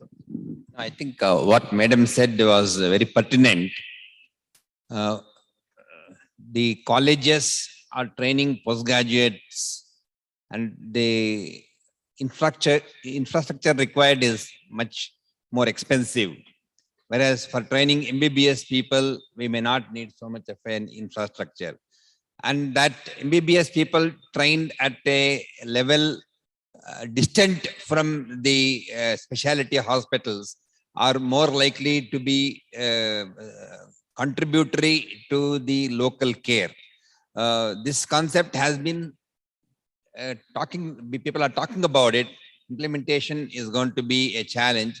But I endorse your viewpoint, madam, that for training MBBS graduates who are going to be family physicians, we may not need tertiary care specialty hospitals. PhDs or maybe the CHCs, what we call as the community health care centers, or the primary healthcare centers could be the places where we train the medical graduates. And then if they want to do a specialty, they come to a tertiary care centers. So there's a typical saying which my teacher used to tell me: if you are trained in a tertiary care hospital, you train to remain in tertiary care hospital, rather than if you are trained in a primary healthcare center, you tend to remain serving the primary healthcare center. I think it's very appropriate. I think your suggestion is very good. I think hopefully we need to debate on this issue. There is a question from I think medical student Vinit. He's asking Dr. Gangadhar, you highlighted the points about the compassion, communication, non-academic attributes for a good doctor. He is of the view that these are not sort of trained or sensitized in our medical curriculum. What is your view on that? It's true that a formal structure has evolving, but please appreciate that the ATCOM module envisions these attributes to be built into your career. All along, medical education perhaps thought that these will be built as a non-curricular training that will be imparted by the teacher to the student. But over the course of time, it was neglected, and so the ATCOM module had to be brought up. And perhaps over the course of time, just next week, I'll be I'm going to be chairing a session or a seminar or a webinar on how to introduce spirituality in medical education. People both within the country and outside the country are talking of how to make spirituality as a part of the curriculum of medical education.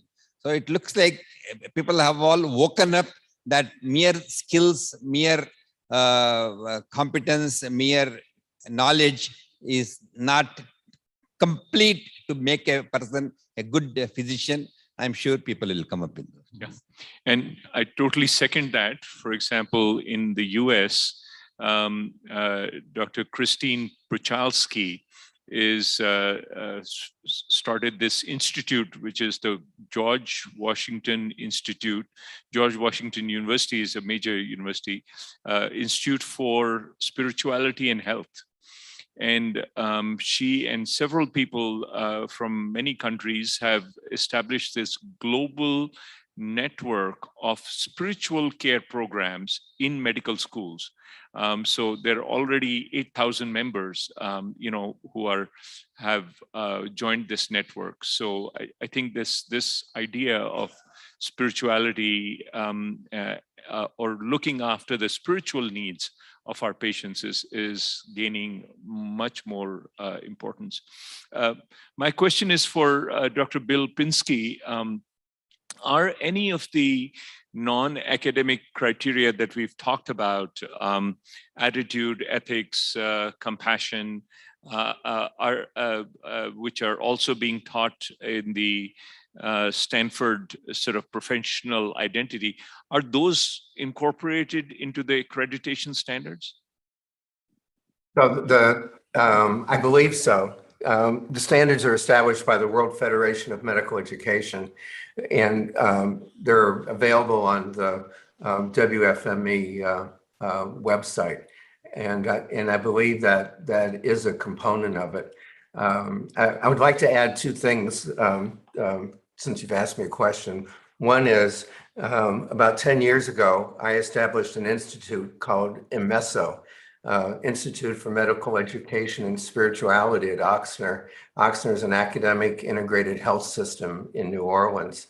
And the spirituality is something that is part of the medical school curriculum that Oxnard shares with the University of Queensland in Australia, in addition to part of the ongoing work with the 30,000 employees there. And so I agree with the comments of how important the spirituality is. I'd like to tell my colleagues in India that while India has a wonderful reputation in the education of sciences, medicine, healthcare, engineering, etc. Currently, because the prior medical college or Medical Council of India and the current National Medical Council have not sought recognition for the accreditation process for the medical schools in India, that the medical schools in India may not have the same status that they had before as the world continues to adopt the importance of accreditation and recognition of the accrediting bodies. And so I would ask those who were responsible for establishing this conclave, as well as anybody else on the program, with whatever influence you have with the NMC, if we can help encourage that to move forward, I think it would be better for everybody. Dr. Gangadhar, I have one question about medical education costing. Agreed, basic medical school costs are quite exorbitant, but postgraduate education, what I understand in any developed country, once you are a doctor, you are working in the system, you provide healthcare, and there is no training fees, course fees. You only pay for as an exam fee, or if you want to go for a short course for preparing intensely, you pay for that, and you pay for MRCP exam fees, and you are qualified as a postgraduate doctor. But in India, postgraduate courses or MD, MS are also having a tuition fee of almost $1 lakh in government schools. And day before yesterday, Haryana government has increased the postgraduate fees by 160% from 8 lakh to somewhere around 14 lakh. Why this post-graduation? And if you understand that infrastructure is for undergraduate, and the postgraduate doctor is actually helping the institute in giving the care, giving the service.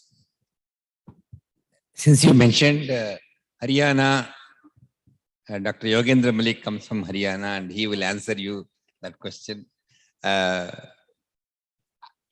see this paradox as to why a person who is actually serving as part of his PG education should also be paying some more to learn. But there is, I don't entirely agree that there is no need to pay a tuition fee. There is some mentoring, some hand-holding, some time investment by a senior person does happen even for these postgraduate courses. But I'm not justifying that exorbitant fee that is being collected. While a part of the payment has to be made, there are many other inputs that go into training a postgraduate person, not just the practical parts of that, but there are also theoretical parts of it, the pedagogy, the research training. There are many other issues that come into account. Some nominal fee is necessary, but whether this should be as exorbitant as what you are talking is an issue which we need to debate. I am totally with you to bring down overall fee, make medical education reachable to a common man is very important. Over course of time, I have seen in this 40 years, there has been a skewed distribution of people who are going into the medical career profession,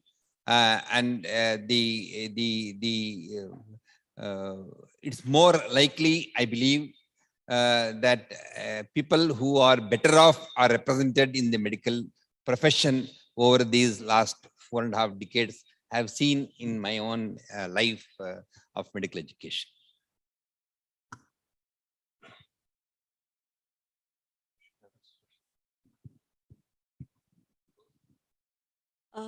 To Professor Gangadhar again, you talked about the non-ethical, non-academic skills requirement. Is it possible to develop a non-cognitive skills module which can be tested on and researched upon, and then that could be implemented into the system? Yeah. Which could see the compassion. No, the very fact that we call something as non-academic doesn't sound very well to me. Academic is not the primacy. But at the same time, I think we should talk about more clinical skills and what we may be calling it as human skills. And this human skills is how to make a syllabus, how to make thing for people to be tested. Research has been going on. It is not yet complete. But my viewpoint is both skills, clinical and these human skills, we must find a way of testing it at the level of the exit exam.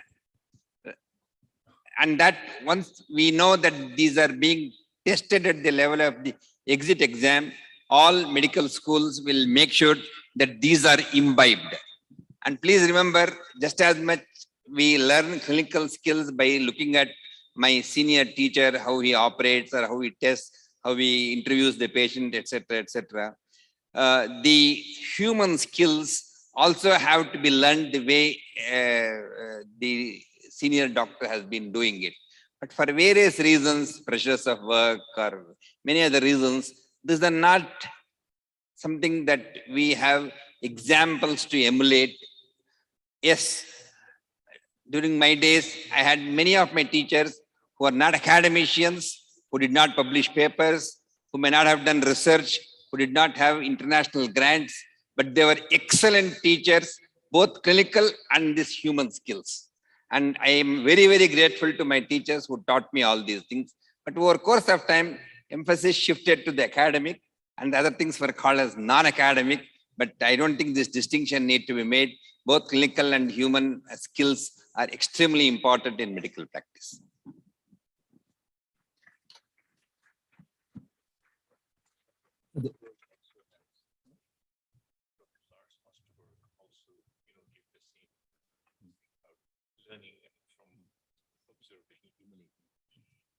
There is a question from a medical teacher. He has not put his name. He has put himself as anonymous. He feels that there is no formal, curriculum to train the trainers, teach that for non-academic curriculum, non-academic attributes. Yeah, it's true. Can we stop calling it non-academic? Let's call it foundational skills of a physician or whatever, human skills. Human skills, yeah. So there are a lot of discussion on this human skills. I want to bring in our two international speakers who have done a lot of work in this, along with Dr. Gangadhar and Dr. Nitin, who practically is the only medical college probably in India which was founded on Gandhian principles and inculcated medical education with Gandhi principles. So are we reaching a time where there should be a consensus from this conference for bringing out a statement or a policy globally for these attributes becoming a prerequisite for medical school admission? If it comes probably from global forum, something like WHO, through what Dr. William Pinsky chairs or presides through that organization as well, will be a nice move or first step, I feel personally. Your views on this? So I agree. I think like Dr. Pinsky had pointed out and Dr. Lars Osterberg, that this is a very important issue. I think the World Federation for Medical Education, the WIFME, which accredits or recognizes particular accreditation agencies, that could be one opportunity of making a recommendation. Maybe just from this conference, we make a recommendation to WIFME and allow the ripple effects of that to cascade down onto systems in many different countries.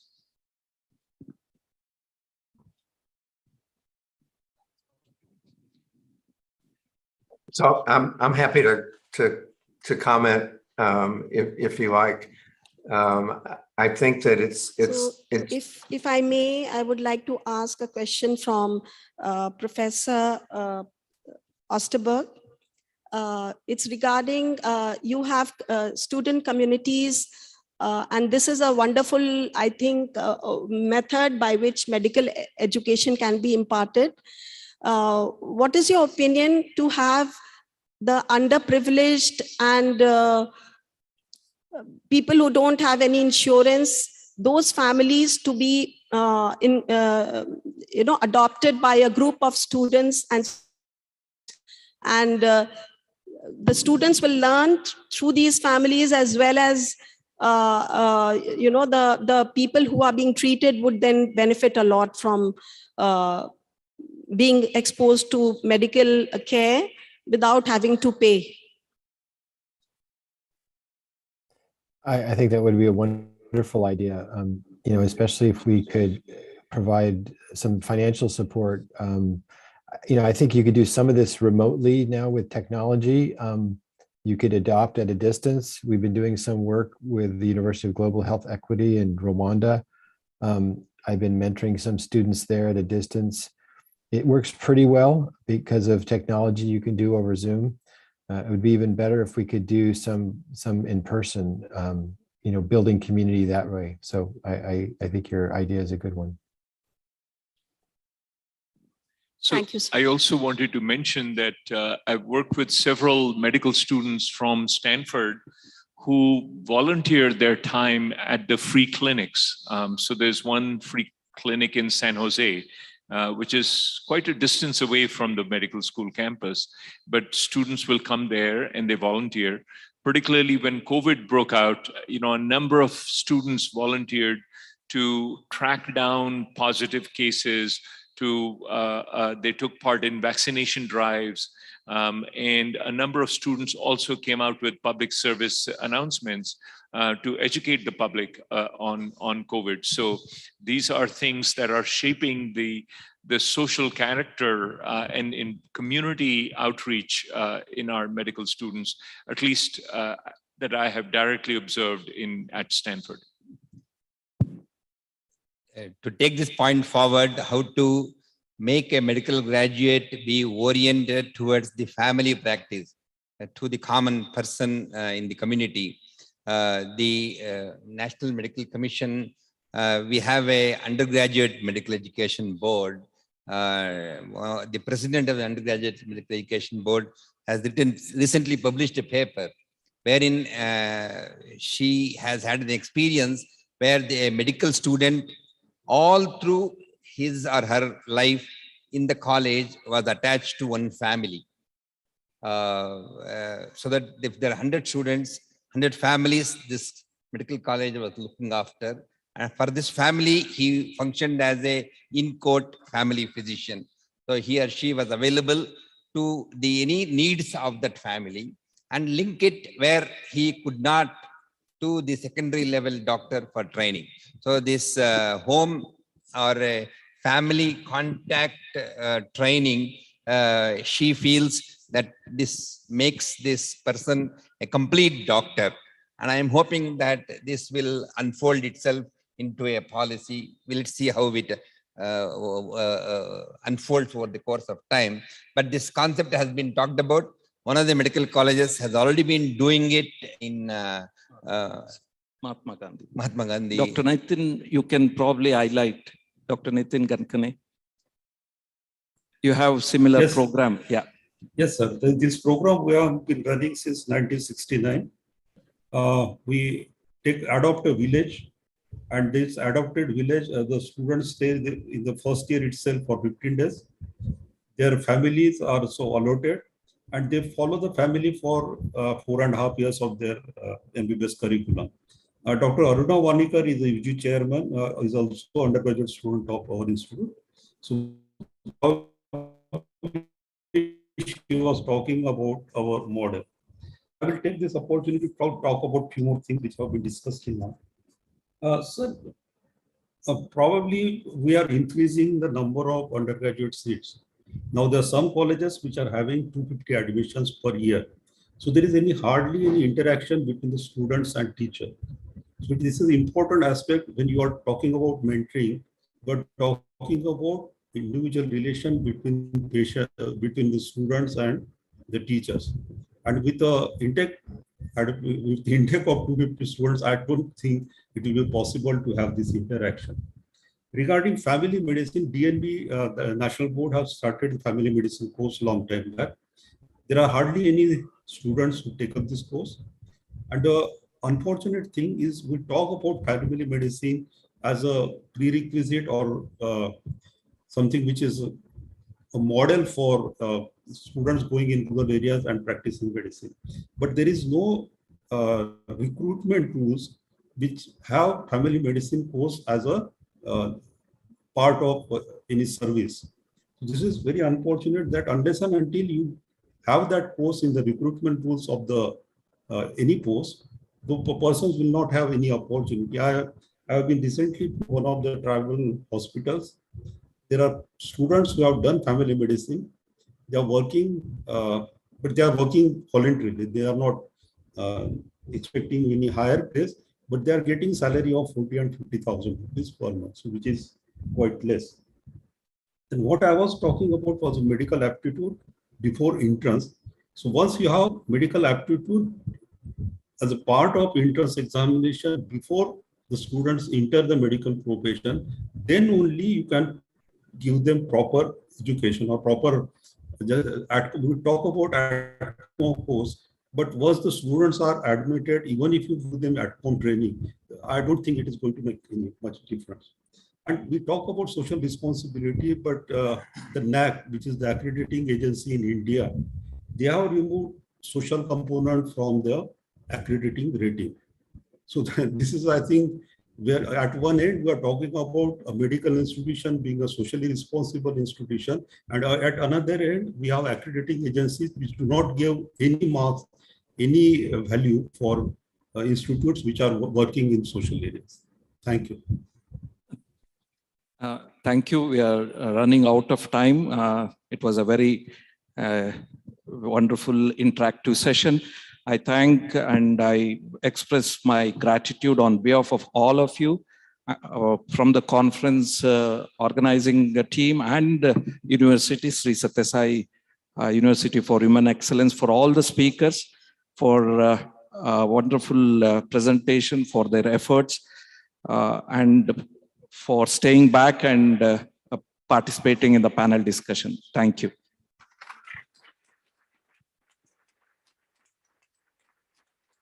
Thank you, session chairs, Dr. Namita Bali and Dr. Satish Babu, panelists and delegates of this session.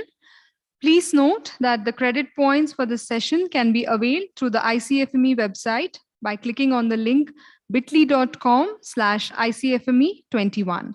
Further details are also available in the conference website. We will now have a short break for 10 minutes and will reconvene at 11:30 for the second session. Thank you.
conference on the future of medical education. This session will focus on the challenges of postgraduate education, balance between general and super specializations, need for instilling commitment and compassion in postgraduate training programs, and evolving population need-based solutions. The discussion shall also outline the role of medical technology, innovation, and research in the future of postgraduate medical education.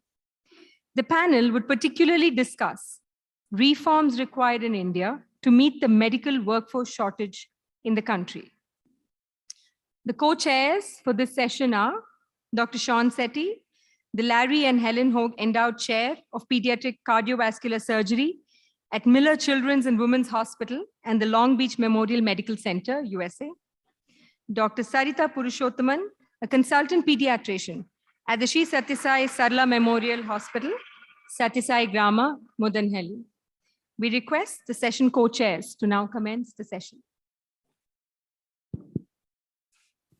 Thank you. We welcome all the delegates to this session of postgraduate medical education.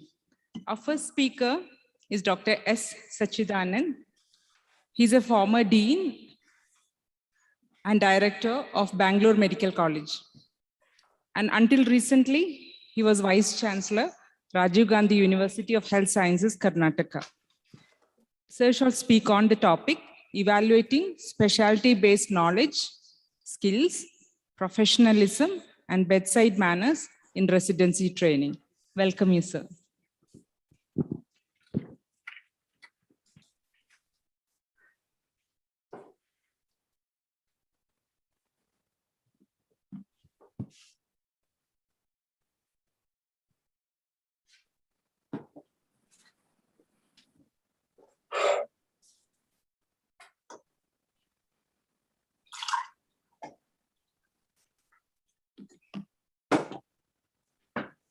Very warm good morning to one and all.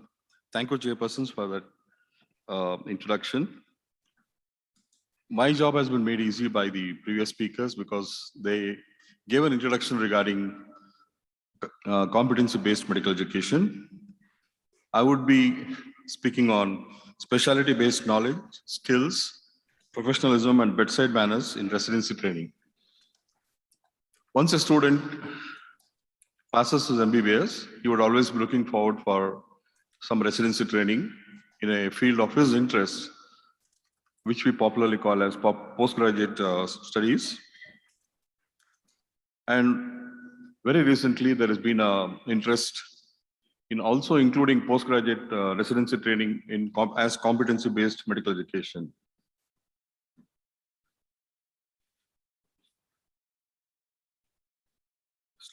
I'm moving.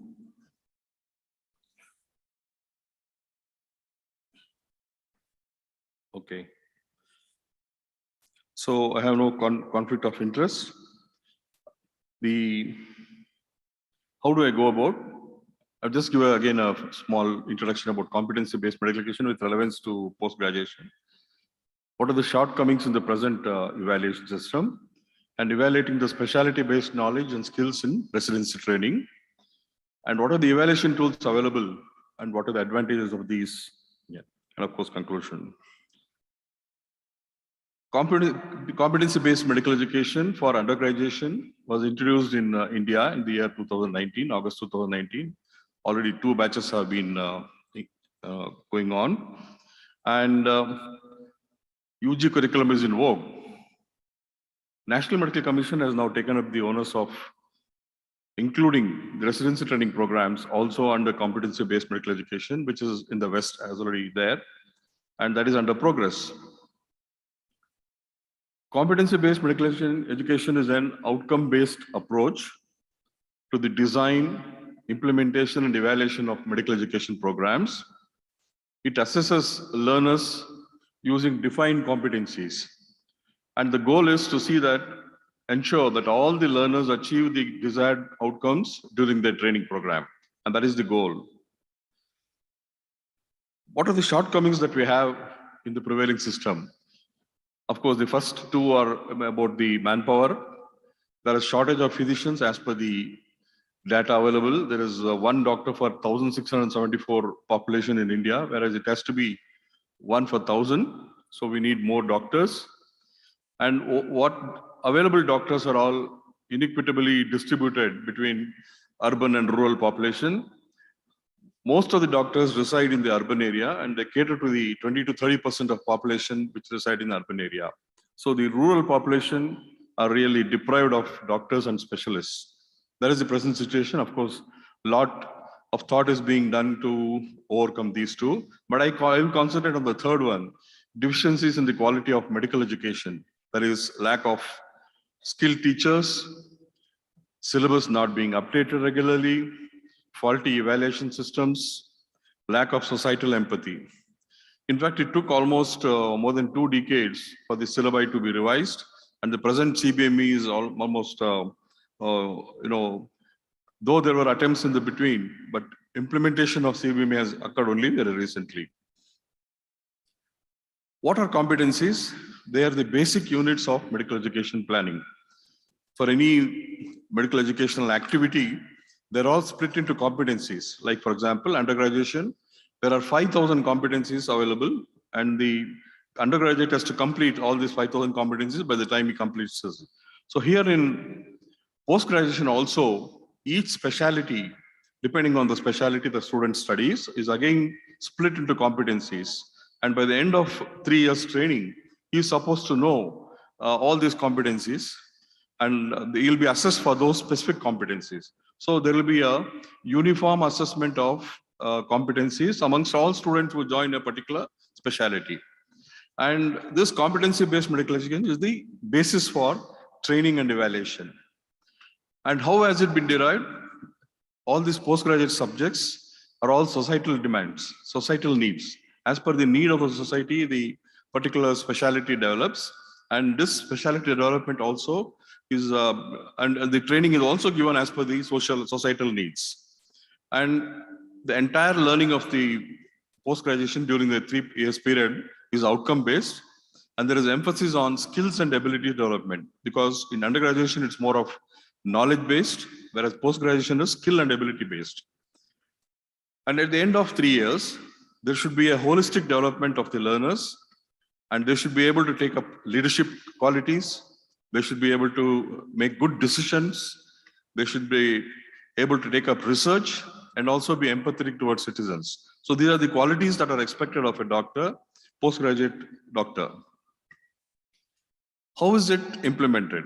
The competency-based medical education is split into 8 domains of competencies. And I have outlined all those domains here. One is patient care, knowledge for practice, practice-based learning, communication skills, professionalism, system-based practice, interprofessional collaboration, and personal and professional development. All these 8 domains of competencies, the foundation is laid in the undergraduate course. But in the postgraduate residency training program, again, they're re-emphasized, and these 8 domains of competencies are well defined. And amongst these 8 domains of competencies, each of them will have either 5 to 7 competencies, and a total of 58 competencies have been recognized in postgraduate training, which a residency training program should undergo. The practice of medicine is both art and science. A doctor should know that he has to have a knowledge, and that knowledge has to be implemented. And that's why the skill and abilities implementation is scientific knowledge. And what are we testing in a residency training program? We test the knowledge, we test the skill, we test the attitude and behaviors and values of these of the residency training program. So competencies are also built around these things to test the knowledge and skills and attitudes of the residency program. How do we know policy or no program would be successful without successful implementation? And how do we assess that whether a program has been implemented or not? It is only by an evaluation system, developing a robust evaluation system. We understand how the competency-based medical education has been implemented, whether it is useful, whether any changes are required. So that can be done only by a robust evaluation system, and which ensures trainee development in a proper way. quality care would be given to patients. Patient safety is of utmost importance. And of course, it also maintains transparency and accountability. So having a valuable and robust evaluation system is essential for effective implementation of CBME. And for any program, proper feedback from students to instructors about the teaching is most important. If there is no feedback, there is no improvement at all. There cannot, no changes cannot be brought at all. So that's how the feedback is most important. And there is always evaluation and assessment are two terminologies which are used interchangeably. But a subtle difference between the two is assessment is a feedback from the students to the instructors about the teaching, whereas evaluation is a feedback from the instructor to the students about their learning. And there is a paradigm shift between what was done earlier in the traditional or time-based medical education. Now, competency-based medical education is totally different from what was done earlier. The shift is from assessment of learning to assessment for learning. It primarily, drives the learning process. The assessment for learning drives the learning process, whereas assessment of learning was just, time-based, a traditional way of conducting the postgraduate training program. And at the end of 3 years, he was having an exam and he used to pass out. But now it is totally different, and there is continuous assessment throughout the 3-year period for postgraduate training. Secondarily, it also makes judgments about readiness to progress, create authentic learning, training, and assessment environment. In the 3 years period, the residents are ensured that they undergo a very systematic and a progressive assessment program. That is what is the difference. And of course, this is a dynamic process. It is not that we lay down the process and it has to be followed throughout as such. It can evolve. Whatever lacunae we notice as the implementation goes on, it has to be changed as per that. So there is always a need for redesigning the assessment programs. And how the assessment programs can be implemented, how can we assess the progress or how the resident is learning is by direct observation of the activities that the student does, or emphasis on formative feedback. We can always take the feedback from the student. We know we have competencies, we have defined ways of going through the competency. The student is also aware. The student can give a feedback about his progress in the thing. So that is also very important data. And 4 levels of learning has been identified, like in Miller's pyramid. A student goes through know, knows how, shows how, and does. That means initially he tries to understand or gains knowledge about a particular competency. Then how this competence can be run through. Then he tries to do that on his own, shows how, and finally he independently does it. Shows how is under supervision, but does is independently. So, and this can be again achieved to 2 strategies. One is informed self-assessment and portfolios. Unlike undergraduate training, the postgraduate training is a informed self-assessment program. It's self-directed program. He can learn on his own and also assess himself. And there are tools available for assessing his own progress. And of course, portfolios are documents which reflect on the way what he has gone through so far during the program. Whatever may be the assessment program, all assessment programs have limitations. It cannot assess completely or holistically a student. So it has got limitations. And that is why there should be multiple methods and multiple assessors. One assessor cannot assess entirely the progress done by a resident. So multiple assessors and multiple methods should be there. It removes biases, halo effect, and also leniency completely from this. Of course, the traditional or time-based education, medical education was quantitative assessment.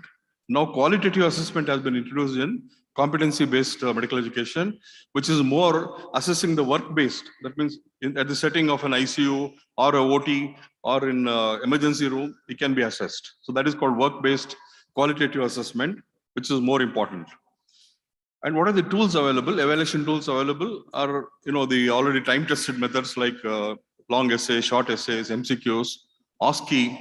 These are all there. And of course, now we have self-assessment, peer assessment, trainer's report, standardized patients, logbooks, simulators, All these are now included, and there are different ways which can be. Each of them has got advantages and disadvantages, but entirely a student has to be assessed in almost all of these so that there will be a complete or a holistic assessment. And this assessment process, as I mentioned, should be continuous and frequent. It is not at the end of the term of 3 years. It has to be periodic. It has to be once in 3 months or once in 6 months, and like that. It should be criteria based, and it should be, certain milestones and benchmarks has to be fixed, and the student has to achieve those milestones and benchmarks in a given period. That is important. And work-based, as I mentioned, in clinical settings like ICU, OT, or emergency room, assessment can be done, both qualitative and quantitative assessments. And of course, always assessor should be in groups. It is not one person. If there are 2 or 3 assessors, then the assessment is more complete. That's it removes the biases. So as I mentioned, CBM is a work in progress. It is dynamic process, constantly evolving for the better. Coming to the specialty-based knowledge, the assessment here is designed to measure multiple integrated abilities of the student, factual knowledge he has gained in the process of his clinical course, and problem-solving attitude of the in a given situation, analysis of data. If a data is given, how is he going to analyze and present it, and what he makes out of it, of the analysis. Then, of course, critical thinking. These are all important components of a knowledge-based education. In skill-based, we can assess the student traditionally in the way as oral examination, viva, or long case, as it exists now. And of course, this the new method is directly observed procedural skills, where when as he is performing the skills, he is directly observed, and of course, marks are assigned. And most importantly, the assessment is always as good as the assessor. If the assessor is not good, assessment also is not good. So assessors also need to be trained. You should exactly know what he is assessing in a patient, in a resident, and what is the expect out of the resident. So that is important. Of course, you can assess the patient in a resident in a better way by increasing the problems of the patient in a given setting. Bedside manners are the most important thing that any resident should learn, because he is going to apply this during his practice also. So a lot can be talked about bedside manners. The way a doctor interacts with the patient, the way he communicates with the patient, the way he establishes a rapport, and the way he examines physically are all important. It is not that he opens up his mobile and then keeps seeing at the mobile and then talking to the patient. That totally distracts and the patient loses interest, and no more there is a rapport established between the physician and the doctor. I see in many clinics, doctors keep opening their laptop, and then they keep looking at the laptop and talk to the patient. That doesn't establish eye-to-eye contact. So these are all bedside manners which are very, very important, which he has to learn. Body language of the doctor is also important, and doctors should not be looking at a cricket match going on and then examining a patient. That should not be the way. So body language, and of course, a smile on the face of the doctor goes a long way in helping the patient, and to follow common courtesies, like welcoming the patient, asking him to sit, using words like thank you, sorry, and things like that. That can enhance the rapport between the patients. So it's very, very important that bedside manners are learned and taught during the residency programs. And all this can be assessed. More importantly, professionalism. Medical education or health services is one field where professionalism is expected. Public expect professionalism in this, and one has to learn this. These are all, as I've enumerated here, very, very simple ones. Commitment to professional competence. You should be competent. Only if you're competent, you can stand the test of time in the practice during. And you should be honest with your patients. You cannot be lying to the patients, because patients come to you with trust. Then patient confidentiality has to be maintained, and improving. Always you should be striving to improve the quality of care of the patient. And you should update yourself scientific knowledge. It is expected of you that you are updated, and managing conflicts of interest which are arise during the course of management of a case. And of course, professional responsibilities. All these are guaranteed for excellence, humanism, and accountability and altruism in a resident. So if he develops all these professional characters, he will get all this as a byproduct. And of course, professionalism also ensures patient care, as the core competency of the physician. It is one of the core domains of competence also. As I mentioned earlier, 8 domains. One of the domains is professionalism and ensures quality care and lifelong learning process. In conclusion, the CBME is an assessment of learning as the time tested earlier this thing, and now paradigm shift is for assessment for learning. Optimizing assessment. There is no one way of assessing a student, so we have to optimize with different tools. Assessor selection and training is also an important part of CBME program. Of course, multiple assessors and multiple assessments, as I mentioned earlier. Information management and documentation is very important for retrieval of any given time. And importance of group process, because wisdom of crowd is always better than one person. And role of psychometrics can also be thought of. And constantly improving the assessment systems and effective use of technology. We should manage information, track progress, ensure transparency, and facilitate auditing by effective use of technology, which I think medical education and technology and the marriage of convenience has already taken place. We need to employ the future students. We should have to be more techno-savvy. They have to use many gadgets, use many equipments which are techno-savvy. So they should be more aware of that. Finally, we should understand it is the expertise that is important and not competence, the ultimate goal to be achieved. A doctor who passes out, a resident who passes out should be an expert at the end of the course. And CBME process just doesn't end with graduation through training. It represents a career. So we need to be aware of that. These are references. Thank you very much for the.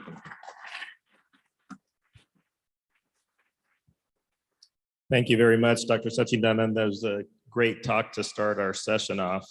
I'm going to move on to the next speaker, who's Dr. Solomon Chelia, former physician and medical superintendent, CSI Basal Mission Hospital, Gadag Bethagiri, Karnataka, whose work was recognized by President APJ Abdul Kalam. He shall speak on the topic, career-long love for practical learning, evolving population need-based solutions, and improving affordable, accessible, quality healthcare for the rural poor. Dr. Chelia. Thank you very much. I feel very inadequate after seeing so many academicians. I confess I am not. I'm happy to see Dr. Hiramali, my classmate who's working here, and her husband Sheshadri. We had a very good friendship right from 73. Now about myself, I know there's a lot of things about choosing the right candidate for the medical course. I had joined the Christian Medical College and soon realized I was the wrong candidate. I did not so fond of medicine. I was not doing well. I was quite depressed, but somehow I pulled through the course till I came to internship. Then you're thrown into the fire. Usually at that time, our college did not have much practical. We did not spend except obstetric posting. Now, of course, there is a medical and surgical posting for medical students, residential. But at that time, I remember there was a cardiac arrest. And usually we carry the pagers. And the pager gives such a sound, it sets your adrenaline running. So you're running towards the ward. Then suddenly realize I don't know how to intubate. What will I do? So I slow down, let someone else reach the place first. So, and finally I came out from the college and I got a letter that I'm posted in a rural, as per a requirement, 3-year bond in a rural place in Bettigeri, Gadag, which I had not heard of. But anyway, I was happy, new place I can make. I was intent on doing microbiology because I was scared of dealing with patients directly. I should not be of any danger to them. So when I landed up there with difficulty, finding the place, finding the hospital, no one knew about CSI hospital till I told them, oh, German Dawakane. Then they took me there. And then they asked me, why have you come here? I told to work, I'm posted. And the same day I was called into theater to assist. I was quite happy that I'm really required. And the next, that was for anesthesia. Oh, doctor from Vellore has come, give anesthesia. They gave me a bottle of ether. I do not know you can give anesthesia with a bottle of ether and a mask. Then the pharmacist came and told me how to do it. So I realized still I was so inadequate. So I did learn anesthesia. I learned how to use the Boyle's apparatus. was quite a big experience, and a lot of patients with limited resources. It was the last stop for patients at that time. A lot of gastroenteritis. A pediatrician was there. He admitted all his patients. And if the trip cannot be started, the baby may die. So we had learned in Vellore, that was called the scalp vein technique. Now it's not used. You shave the scalp and start into the vein. If you hit an arteriole, you had it. There's a big hematoma. So I managed to do it. You start on a big table, a light on top. You come clockwise, reach the end. By the end of the time they reach the end, the veins start coming out from the other babies. And the staff scared the consultant out of phone and asked, has the trip been started? And she said, new doctors started the trip inside the skull. So you got scared and came running. So anyway, I managed that 3 years. And that's what I am saying, that rural service is important. This thing was only for, my whole attitude changed when I realized I became very friendly with patients. I decided to do general medicine, came back to Vellore, and had to regret my indifferent this thing. I had to relearn physiology and medicine. We had great teachers, humble teachers. It comes to mind Dr. Kurulavarki. He works in an ashram, and he was one of the best teachers. And his humility was the thing, because he was teaching us how to treat organophosphorus poisoning. And there are some concepts which are not true, which is given in textbook, which I found practically. You cannot kill a patient with atropine.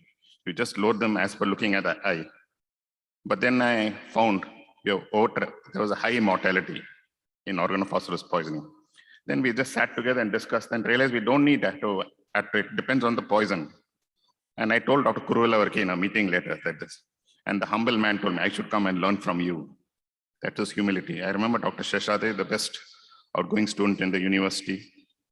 And there was an argument about JVP. His single statement, if you want to talk about the JVP, you have to know the waves, A wave, V wave, X descent, Y descent. If you don't talk, you learn, go back and learn it. And why I'm saying is that clinical, I know all the technology has improved, and we are using instruments which was not there. We made many mistakes. I remember doing a cesarean, twins was not diagnosed, still on the table with anencephaly.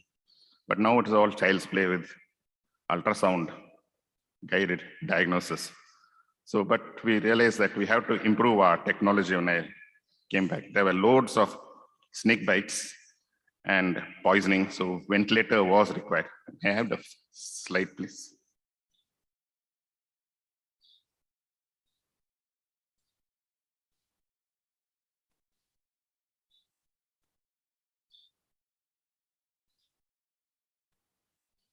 This is how anesthesia was developed in our hospital. You may recognize it, the open drop ether masks, which are now not in void.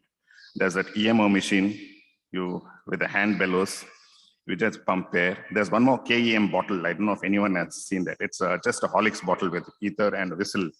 When the patient breathes, the whistle comes on and you know patient is doing well, but it's a very dangerous thing because there's a lot of rebreathing, which I found practically. So with snake bites, we used to just sit with the ambu bag, and there can be mortality if there's a little bit of carelessness. So we got the first ventilator. Now we had to improve our patient listening, and the resources were less. We had to make our own money. So we just got a small ventilator, compressor driven, that saved many patients. And then one by one, we began to buy. Then we got our ICU. Need of our hemodialysis was very important. There were a lot of snake bites. But the next closest center was only Davangere, which is about 200 kilometers, and the patient died. So if you see that slide, there's some foreigners. While traveling from Gadag to Bangalore, there was a tall American boy who was playing with my son. Usually they're not very friendly because they're told not to be very friendly with locals. But I got to talk to him, and he told me his father is an Indian doctor in Sholapur. He was going there, Dr. Lele. So he got friendly with me. Then he took my address. And what I noticed was huge tattoos all over him. And he asked me, it's good. I told him it looks nice, but I never liked it. But suddenly after 3 days, usually we don't have electricity at night. I saw a tall boy walking around, foreigner. Then he told me, doctor, you remember me? I'm sick. You told me you're a doctor, no? Please treat me. His BP was 70 systolic. He was enteric fever. I quickly took him and started the drip. And for them, enteric fever is a very big thing. The other medical officer told him, hey, I also had typhoid just 1 week back. So he got friendly with him and he stayed on. We had started a polio home. Maybe I should not have been so insensitive. I took him there. He saw the children, he was very much touched. I told him, don't worry, these children are very fast. They may be having so many deformities. They can climb up the wall and steal fruits from the next neighbors, which I already had got complaints from. So he had written a lot in a diary. He went back, and afterwards, about some years back, we were watching a TV program on tattoos. And he was just telling, let's see if Arun is there somewhere. Just joking. And just a few days after that, we got a phone call. I am Lele speaking. Hey, Arun, have you forgotten us? I said, no, this is Dr. Lele speaking. My son died 2 days back of an accident. Who are you? Your name is in his diary many times. Then he just wrote to me. Then he wanted to come and see where all his son had visited from India, Vietnam. That is his wife, Dr. Lele and his wife. They came. They even wanted to stay in the room where he was admitted. He was a tall 6-footer, but he couldn't fit into the bed. And they collected funds, Arun Lele funds, for which they told we are in the process of starting a dialysis unit. So that's when it was started by the Church of India moderator. So that is the first dialysis unit in the whole of Gadag and also Hubli. So we were in the whole districts and it has saved many lives, mainly viper bite poisonings, acute. And since I eventually went and got trained in CMC, and there was an intelligent, using local expertise, we can't get dialysis technicians, a very intelligent technician. I sent him to Belgaum to get trained, and he became better than me. So we started hemodialysis. We concentrated more on acute patients. We also started gastroscopy, all from our funds. And since we have not taken any interest, we can do it subsidized. This is a neonatal ICU. We are very lucky to have a good pediatrician who came ask me for a job. And I grabbed him and told him, you do anything, but start a good unit. And he went ahead and did it. One of the best intensive care units, neonatal ICU units in the city. And we found ways to subsidize, because as a principal, do not send away any baby for lack of funds. You have to treat it. So he was very happy. And a pediatric, local expertise comes in. There was one medical officer who trained under me. He went on to do MS and pediatric surgery. He came back to me and I gave him, of course, a platform part-time. And he did some tracheoesophageal fistula, a highly specialized surgery. Previously, they used to just go and die because they didn't have the funds. And I remember one particular patient, like patient examples were given about, Danish is a pediatric surgeon. He told me, see, patient is poor, no fees for me. I told him to pay so much 1,000 just for hospital fees. I told, okay. But the father was an alcoholic, and then he came back with some 1 or 2,000. So he was very embarrassed, Dr. Danish. I told him, don't worry. I told that man, you keep this money also, but promise to give up alcohol. I didn't know my word had such a good effect on him, because Dr. Danish came back and told, hey, that guy has given up alcohol. He's doing very well. And just 1 month back, this is 15 years back, Tum came and stopped next to me.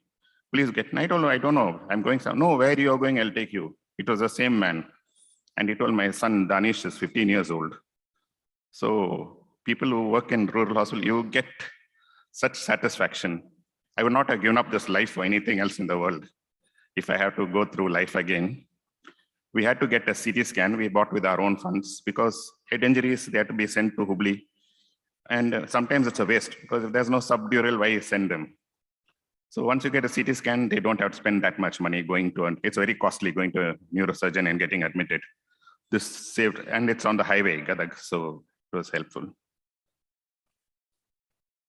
This is our lab. We have to have a good lab for this thing. And yeah, these are all our new wards. which we have almost managed just out of our own funds, which we are making. And the way to make money, work more. So I had to say, all of us had to work hard, see over 100 patients per day. I'm thankful to my wife and children for staying on with me, because my wife told me, an alcoholic comes back to the house the same day, you're coming the next day. But anyway, I'm happy for them. And these are the operation theaters and wards, which are in between. On church came and told me, we want to, because polio was post-polio contractures. There were so many, we'll come and help you start a hostel. This is how they started. And over 60 children with contractures. And people, my friend was the first medical officer. Not many people, only the old surgeons know how to correct deformities in polio. He did it free of cost. And all of the children, now it's over, they've left the hostel, now there's no more polio. In our time, I don't know, Hiramal, you remember, there were wards of polio, they're all lying down. But now the children all are corrected, and you should see them. They all get government, since the government gives some jobs for them. They're all doing well, you can't recognize them. And the best thing which happened, Dr. Abdul Kalam suddenly visited our hospital.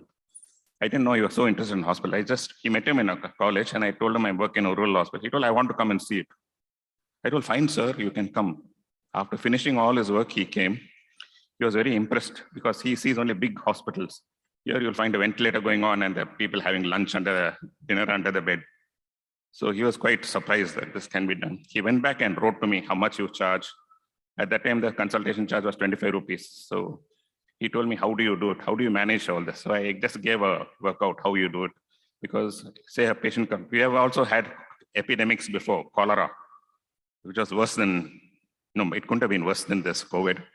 But the whole ward used to smell of rice water, just pouring out stools. We had had all of them. And so it was nothing. If we are treating them, you can treat a cholera patient free of charge because the IV fluids make up for the cost.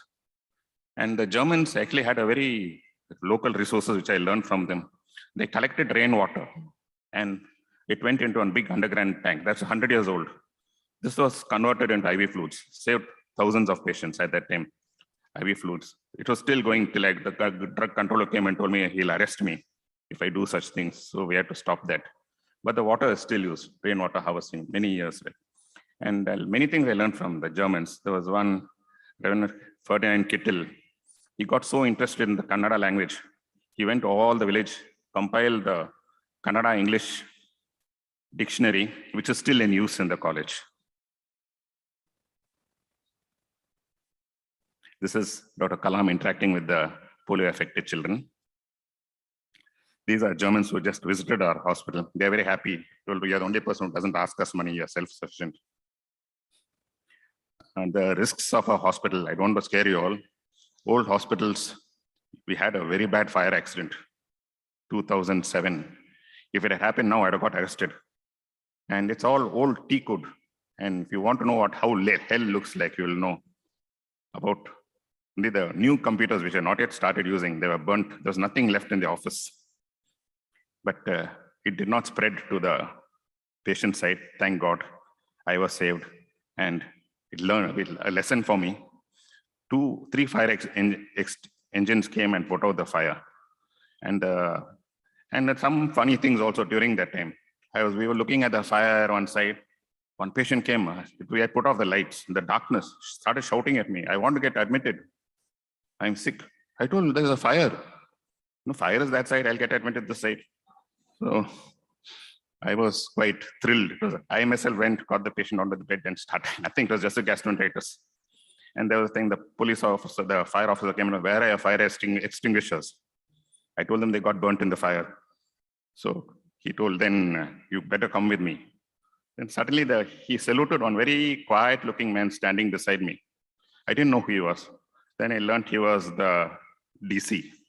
So he told, Dr. Solomon, I'm very sorry this has happened to you. Don't worry, everything will be all right.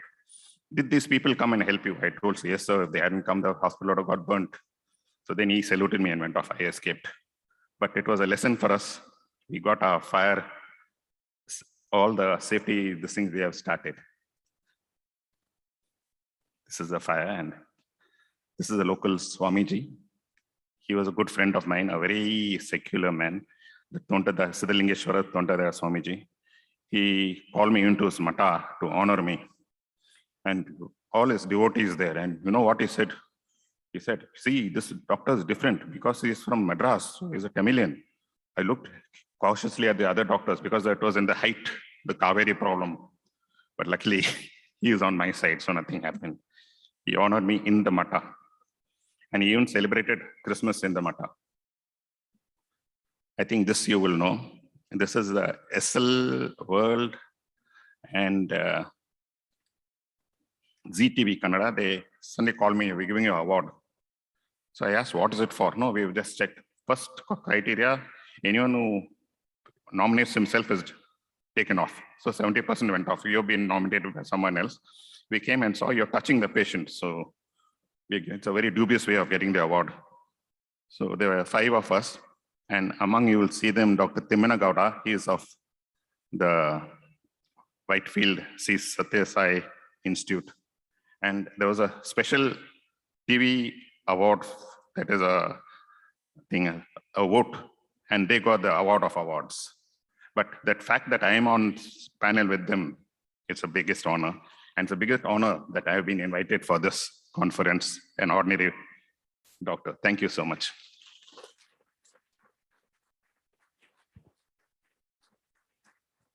Thank you so much, sir. I will call you as a hero of medicine. Without doing post-graduation in medicine, he has started medicine, surgery, obstetrics, then nephrology. So this is what we can do, even if it's one person army can do in the rural setting. So, sir, you are a real hero, sir. So our next speaker will be online. So I now invite Dr. Professor E. Keshavan. He's a senior consultant and professor of surgery in the Department of Urology at the National University of Singapore. He shall present the topic, Ontological Coaching, a Tonic for Medicine.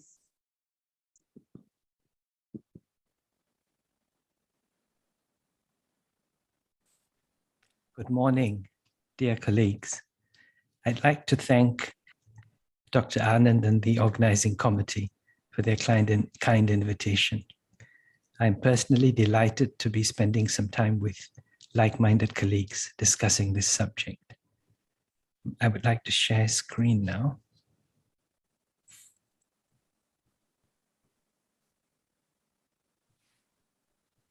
I hope you can see and hear me clearly.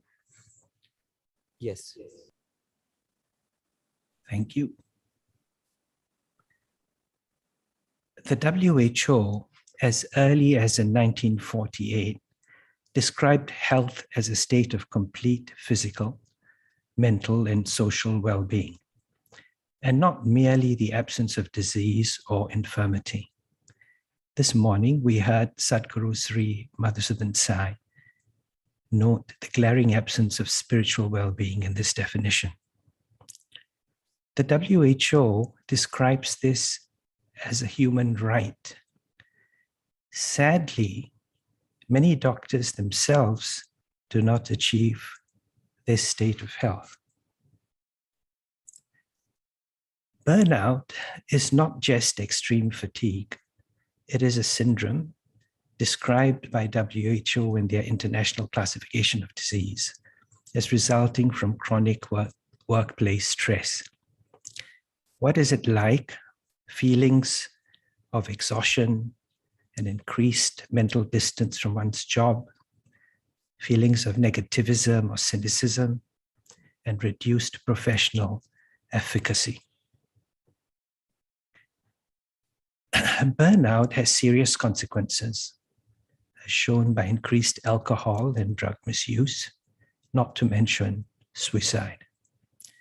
Burnout is also bad for our patients because it is associated with lower quality of care, lower patient satisfaction, higher physician turnover rates, and an increased chance of medical error. Burnout is extremely common and occurs more frequently in women and has a strong association with depression, and suicide ideation. It is also more common in our colleagues aged 40 to their early 50s.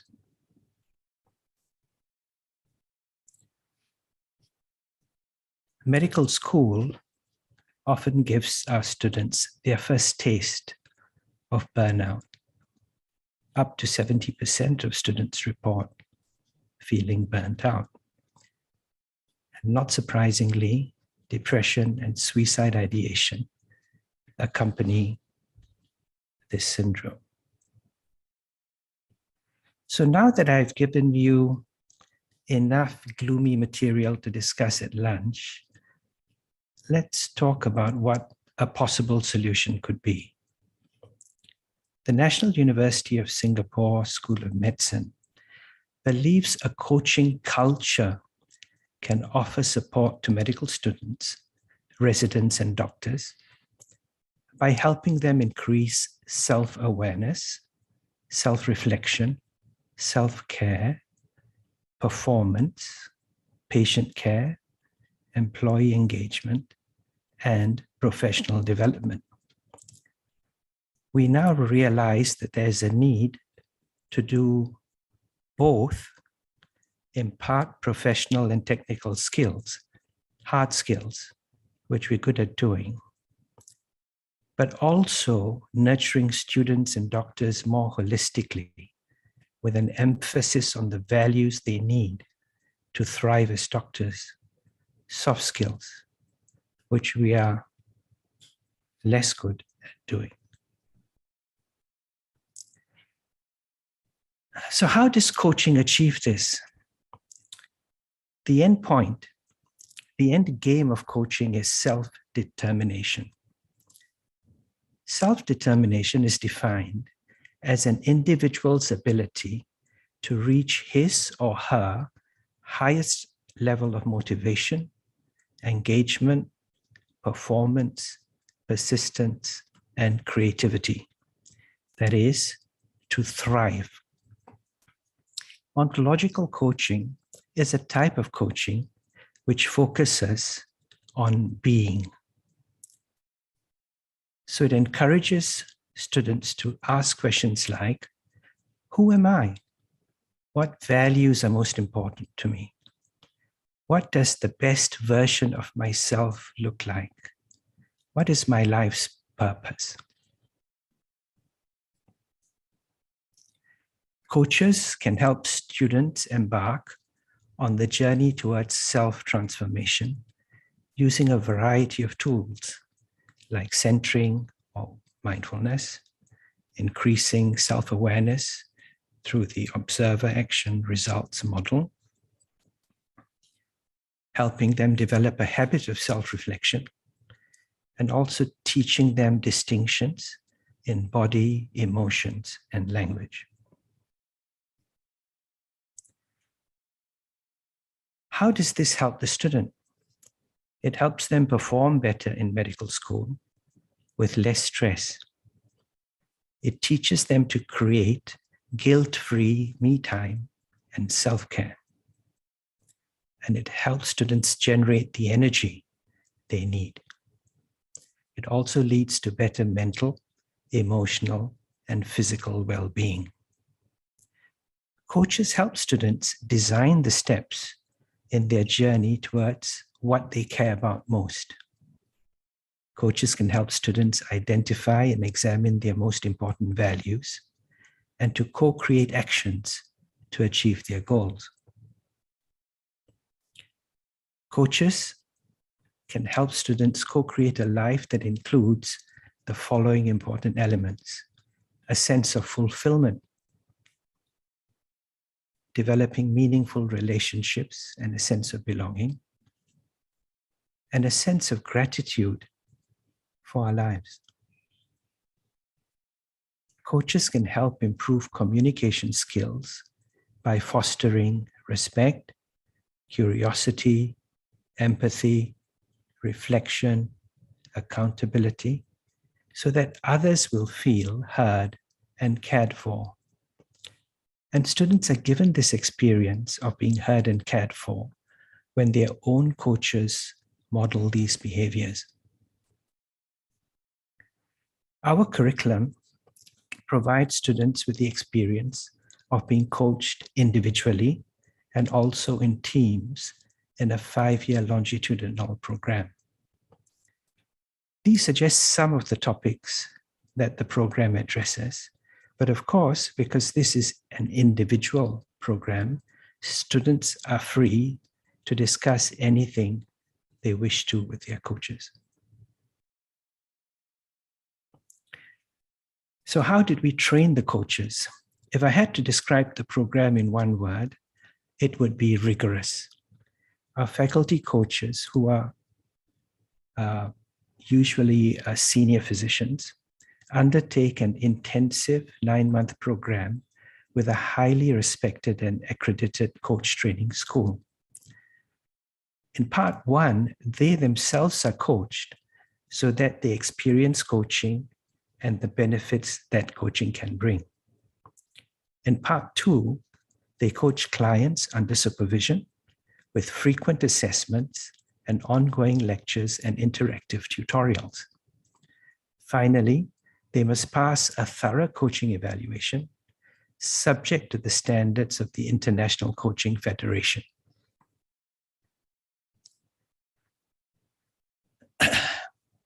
So we asked our coaches some questions at the end of their programs.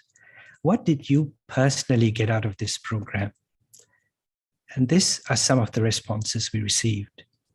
Ontological coaching is truly life transforming. I learned how I can be a better version of myself for someone else, and perhaps be a way of offering that support to another person. I've learned new approaches to become a happier person, to achieve my goals, and to make a difference for others. Becoming aware of the deficiencies in my distinctions of BEL, I can find ways to overcome them, learn theoretical foundations, and be excited to continue with coaching in the future.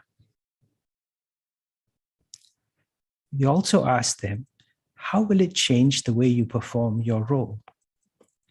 Responses included, the shift in me is fundamental. I have adopted an ontological coaching mindset to my work and my life. I have learned new ways to help students to develop and overcome difficulties, which are not just based on teaching or mentoring. These approaches are really more powerful because students often do not change in response to advice. And also, it brings more joy to my life. We then asked them, because they're all teachers, how did the program change the way you teach? And they said, the program fundamentally changes the way I approach my teaching and my students. I'm able to observe how my students and trainees are showing up in studies, work, and life, and I can help them create choices and take actions to achieve success. They also said, I can achieve a better level of engagement, communication, and building rapport with students. It can better support their growth and development. Another teacher said, I'm going to slow down, have more compassion and patience. I'm going to remember that some of what I'm feeling is what I observe or create, not what other people are doing to me. And that means I get to choose. I'm going to be more comfortable with don't know and not yet. So we are optimistic that this program will help students increase their self-determination and thrive. And this in turn will lead to a better working culture, which will improve patient care and health outcomes. I personally believe that coaching has the ability to help us transform the practice of medicine. Thank you. I would like to thank Dr. Nisha Kesavan, my co-coach, for her insightful comments on this paper. Thank you very much.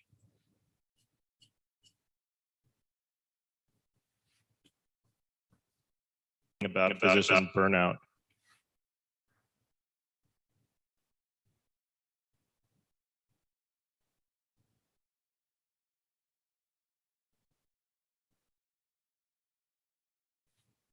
I'm sorry, I think you are muted. I can't hear you. Global Foundation USA and CEO of Global Tenacity Group. She will discuss the topic, critical role of medical technology, innovation, and entrepreneurship in future postgraduate medical education and training.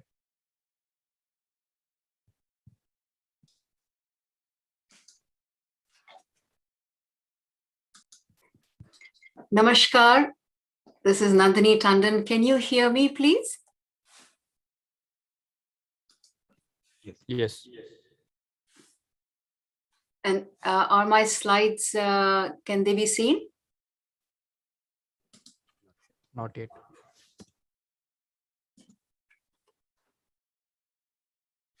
Can you see my slides, please? No, please share your screen.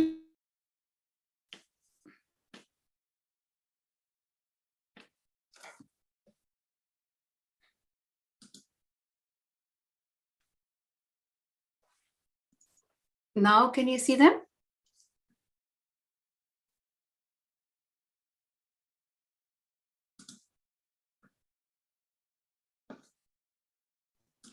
No, we'll share our screen.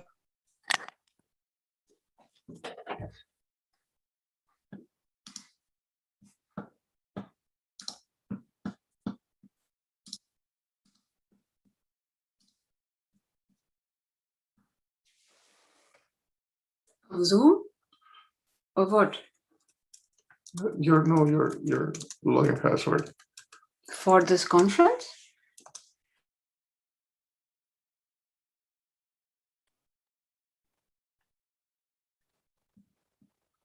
We are able to see your screen.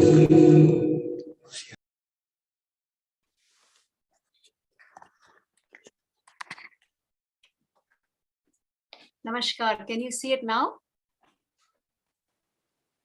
Yes. Thank you. Namaskar and warm greetings from Silicon Valley. I'm Nandini Tandon. It is such an honor and privilege to be invited to join such an august gathering. And heartfelt congratulations to Sri Sathya Sai University for bringing together global attention to a topic which is so timely and so needed.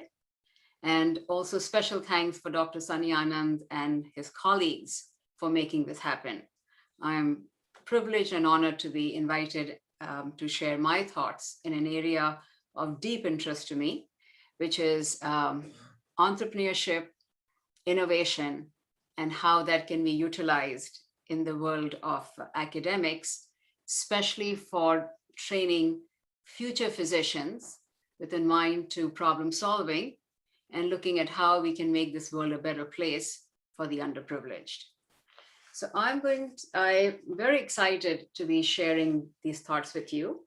And I think that this is a very important time in the world today, where we must take a pause and look at how we have been looking at problems and solutions, and what is it that we can do going forward to ensure that instead of being vicarious bystanders in an ecosystem, that each one of us, especially physicians who get such exceptional training and experience and are exposed to so many problems which are impacting the world, especially in this pandemic strived world, that if they can look at more from a problem solving perspective beyond the silos in which they are working, then I think the impact will reach the underprivileged, especially, which is the focus that we are hoping to accomplish.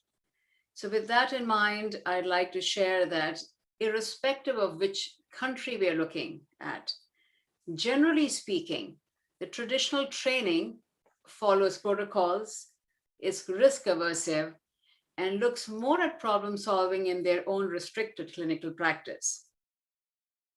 In these turbulent times, we need to go beyond that, and we need to look at what is it in the system that is creating problems. We need to identify issues, and we need to explore solutions so that we just don't work in our own silos, but come beyond that.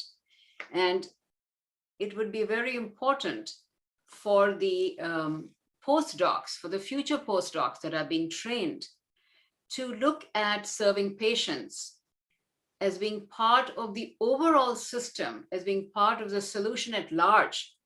And that focus is not mutually exclusive from looking at how they are serving patients purely from curing them and making them heal sooner and better.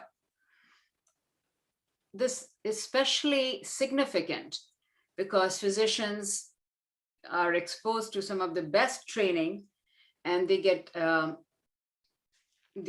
of the finest experience of being close to humanity, and their ability to then leverage training to ensure that they can look at the problem from a more thoughtful perspective, from a deeper perspective, from a larger perspective, can have exponential positive results. I think it would be transformational if the new postdoc training incorporates, first and foremost, a mindset as to how the problems can be looked at, how can the existing problems can be looked at from what are the existing medtech. So both, these are the existing problems, this is the existing medtech solution, how we can bring them together to take care of them. And then also from an innovative mindset, from thinking out of the box mindset, look at what are the new medtech approaches that could be created to solve the existing problems. In order to have that approach, in order to bring that mindset to the table, it would be very important early on to create an ecosystem, because we know that anything that is as complex as bringing new tools, new thought processes to serve humanity better, that even more so for the underprivileged, will require a global village, will require a village of its own. And as a result, we cannot work in isolation. We need to work in an ecosystem, and the future physician will be well served by ensuring that the collaborations with colleagues across different disciplines for best problem solving, for fastest, cheapest, safest methods for the masses is created in an interdisciplinary coming together modality. And then from a perspective of where do we apply this innovation and entrepreneurship, I think it's equally important that we do not restrict it just to allopathy. We don't restrict to just one kind of solution, but we include all modalities. We look at complementary, holistic approaches, because nowhere is it written that you cannot be innovative and entrepreneurial when you're looking at Ayurveda for that matter. So I think it's important to ensure that we bring this out of the box thinking across the board to all solutions, because it is much needed. And I think the pandemic has made it very clear that we need complementary, holistic approach.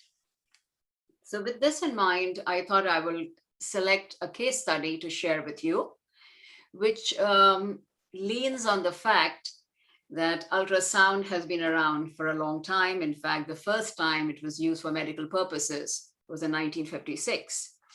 And we also know that mammography was not ideally suited to detect early breast cancer in dense tissues, primarily because it was like seeing a snowman in a blizzard, white on white, whereas when you're using mammography on fatty tissues, you see them as dark spots, so it's easier to identify. And to make matters more grave, those women with dense breasts are also more likely to be diagnosed with breast cancer within a year after receiving a normal mammogram result.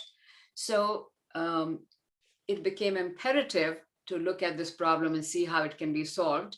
And even though ultrasound had been around for a long time, nobody had used it. We had some entrepreneurs in Silicon Valley who started working on this challenge. Initially, it was very tough because the quality of the imaging was poor and it was not at par with X-rays, but with much persistence, they did come through.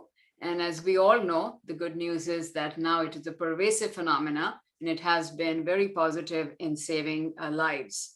And it is safer, affordable approach, whereas MRI, which was the only other alternative to looking at dense tissue, was prohibitively expensive, especially for the underprivileged.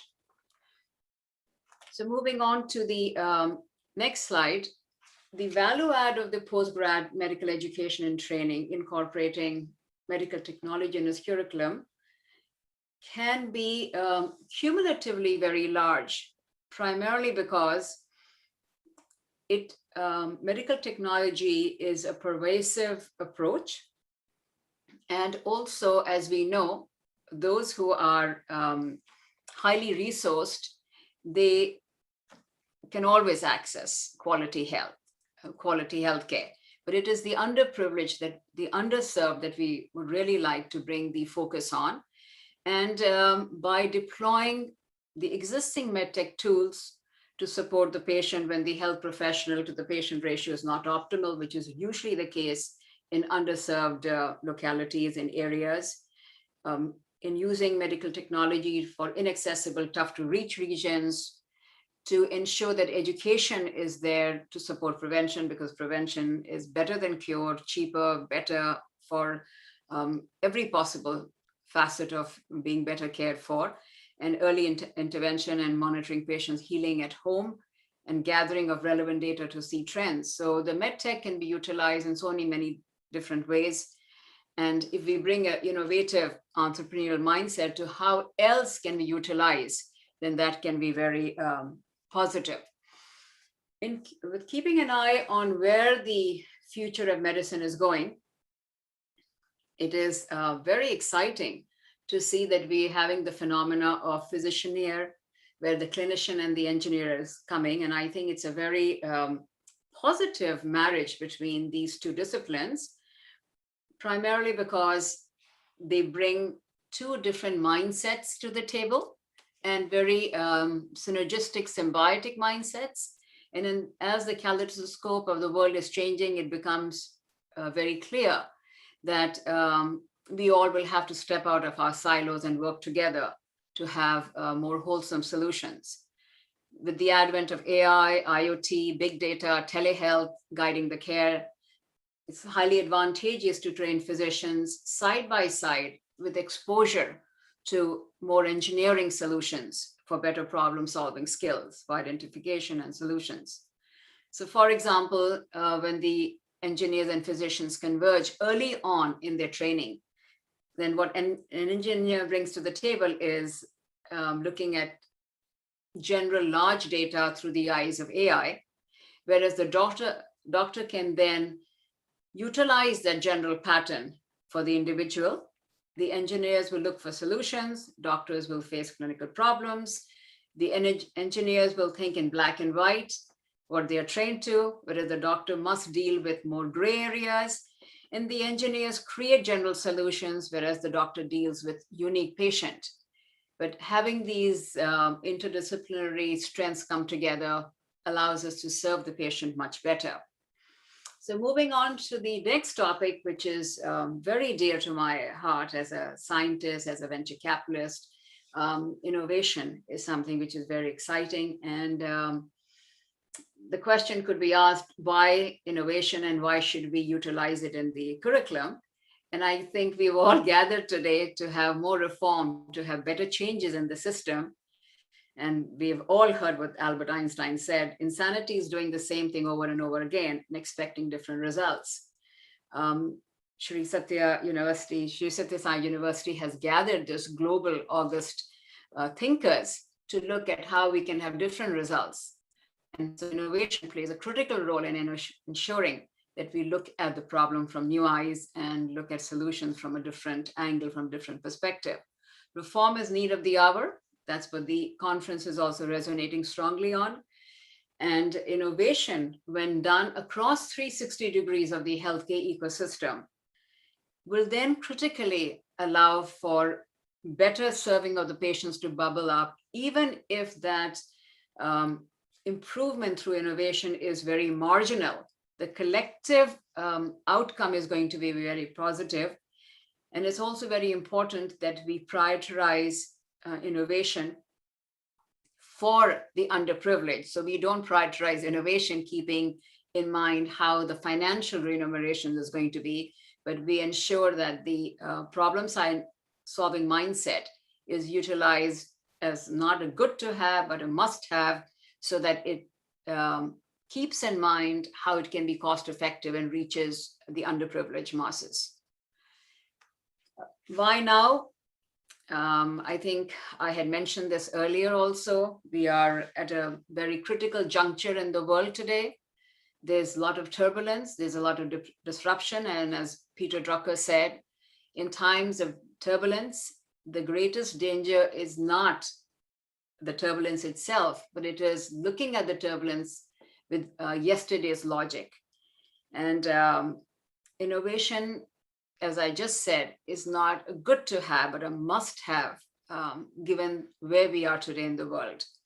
The pandemic has created both disruption in a negative way, but it has also created a new world order with a new opportunity for us to have the opportunity to create the world as it should be, where there's more egalitarian equity in healthcare for everybody.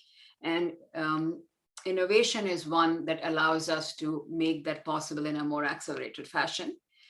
And since we have this disruption that is looking at how virtual activity can be better utilized, I'm sitting out in Silicon Valley, I'd rather be with you, but because of the health of one of my family members, I could not leave. There are so many doors have been opened for all of us to come together through the virtual activity. The lives and livelihoods have been impacted, especially for the underprivileged, and there's an exponential need for change, and innovation can provide that. The other thing that the pandemic has created is important collaborations. And it is important that we seize the opportunity and we utilize, because we all know when you go alone, you go fast, but when you go together, you go much further. And that is what is important, primarily because it has been, the world has reached a point where I think it's unacceptable for us to have this lack of equity, and the status quo should not allow to fester. And so we must look at what are the approaches we can bring to the table collectively. So from an ecosystem creation standpoint, I will not go into all the details. I'll just highlight few elements that are important. I think we all come from the world where we know that science and business are symbiotic relationship. Of course, we have to be very mindful, and I will take this opportunity to say that I have no conflict of interest at all. But it's important for us to then utilize how science and business can work together to ensure that better solutions can reach the market sooner, faster, and most cost effectively. Secondly, the partnering of the academia with entrepreneurs would be very important. So as the postdoc is being trained to be an entrepreneur, earlier we were listening to the fact that mentors allow us to learn. One of the speakers made an excellent point, allows us to learn through observation. And I think that is what would be important to include in the training. Also, making sure that the postdocs are working in conjunction with innovators and entrepreneurs would be important. And lastly, I would say that once again, repeating what I'd said earlier, it would be very important to ensure that the mindset is that we are prioritizing empathy, humanity, and holistic patient-centered approach.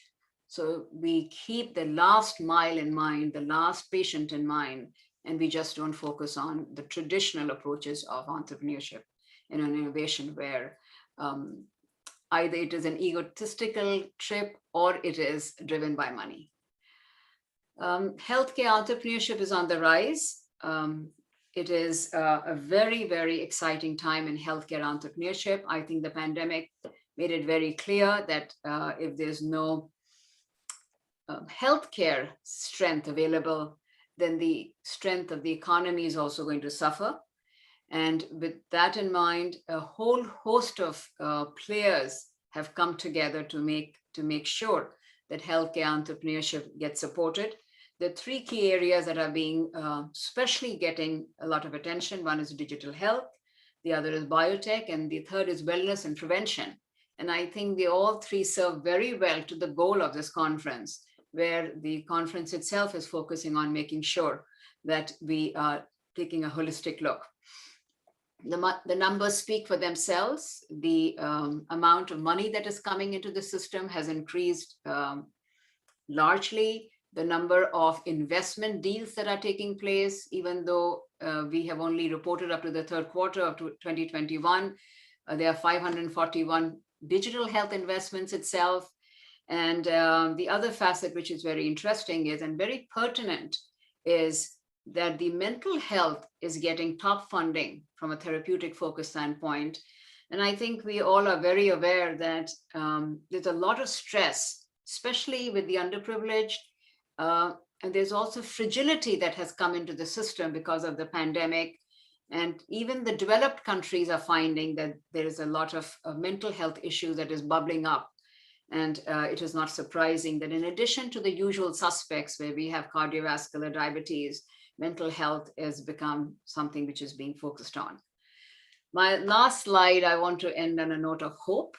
It just takes few good men and women coming together, few good, well-intentioned people to coming together to change the world.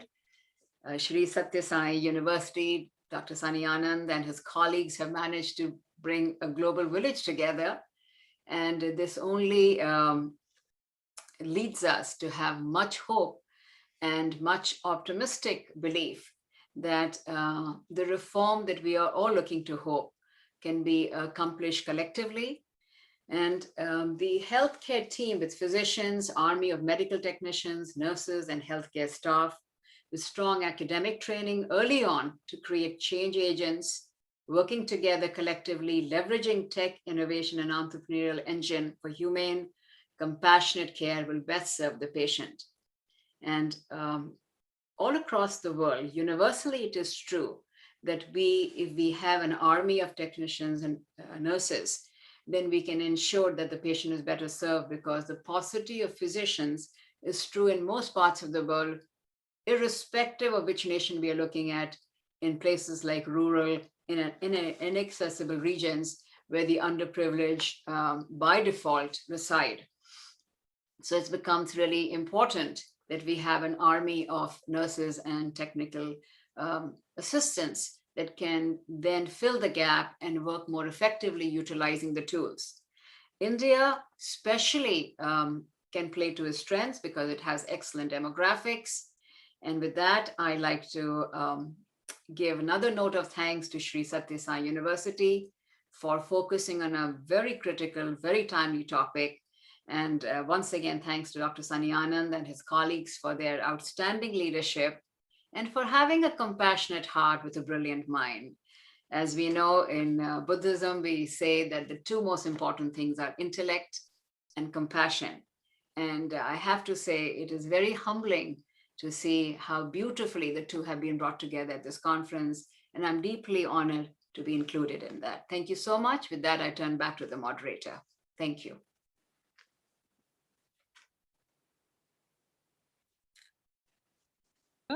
The next speaker is Dr. Vinod Paul. He's a member of Niti Aayog. Niti Aayog stands for National Institution for Transforming India. And he's also the former head of the Department of Pediatrics, All India Institute of Medical Science, New Delhi, India. He'll speak to us about reforms and infrastructure for meeting the medical workforce shortages in India. So welcome, Dr. Vinod Paul.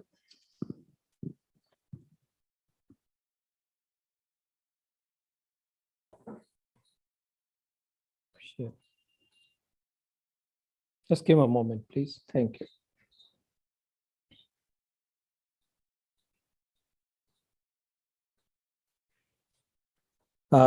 Good morning. Thank you very much for the opportunity. I would like to bring to you a plethora of reforms and infrastructure augmentation efforts undertaken by the Government of India since 2014 in particular.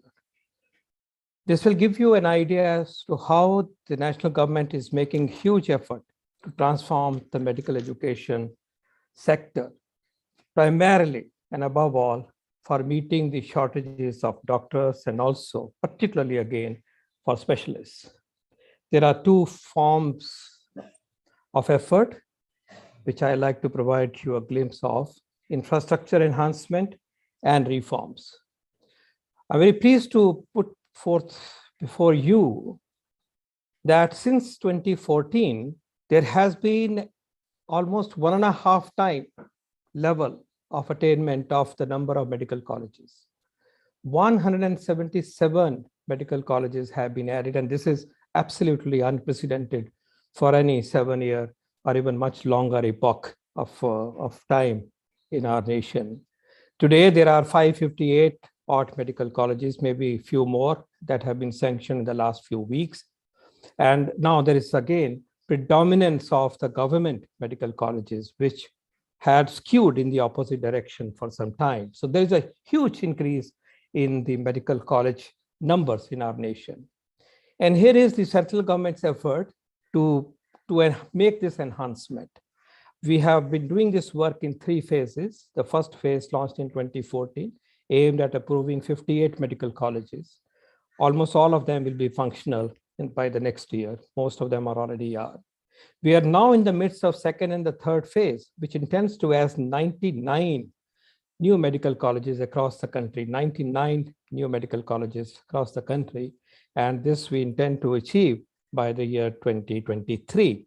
We may also point out here that we only had one All India Institute of Medical Sciences till recently. And in 2014, there was plans for 6 additional. We're now pitching at 21.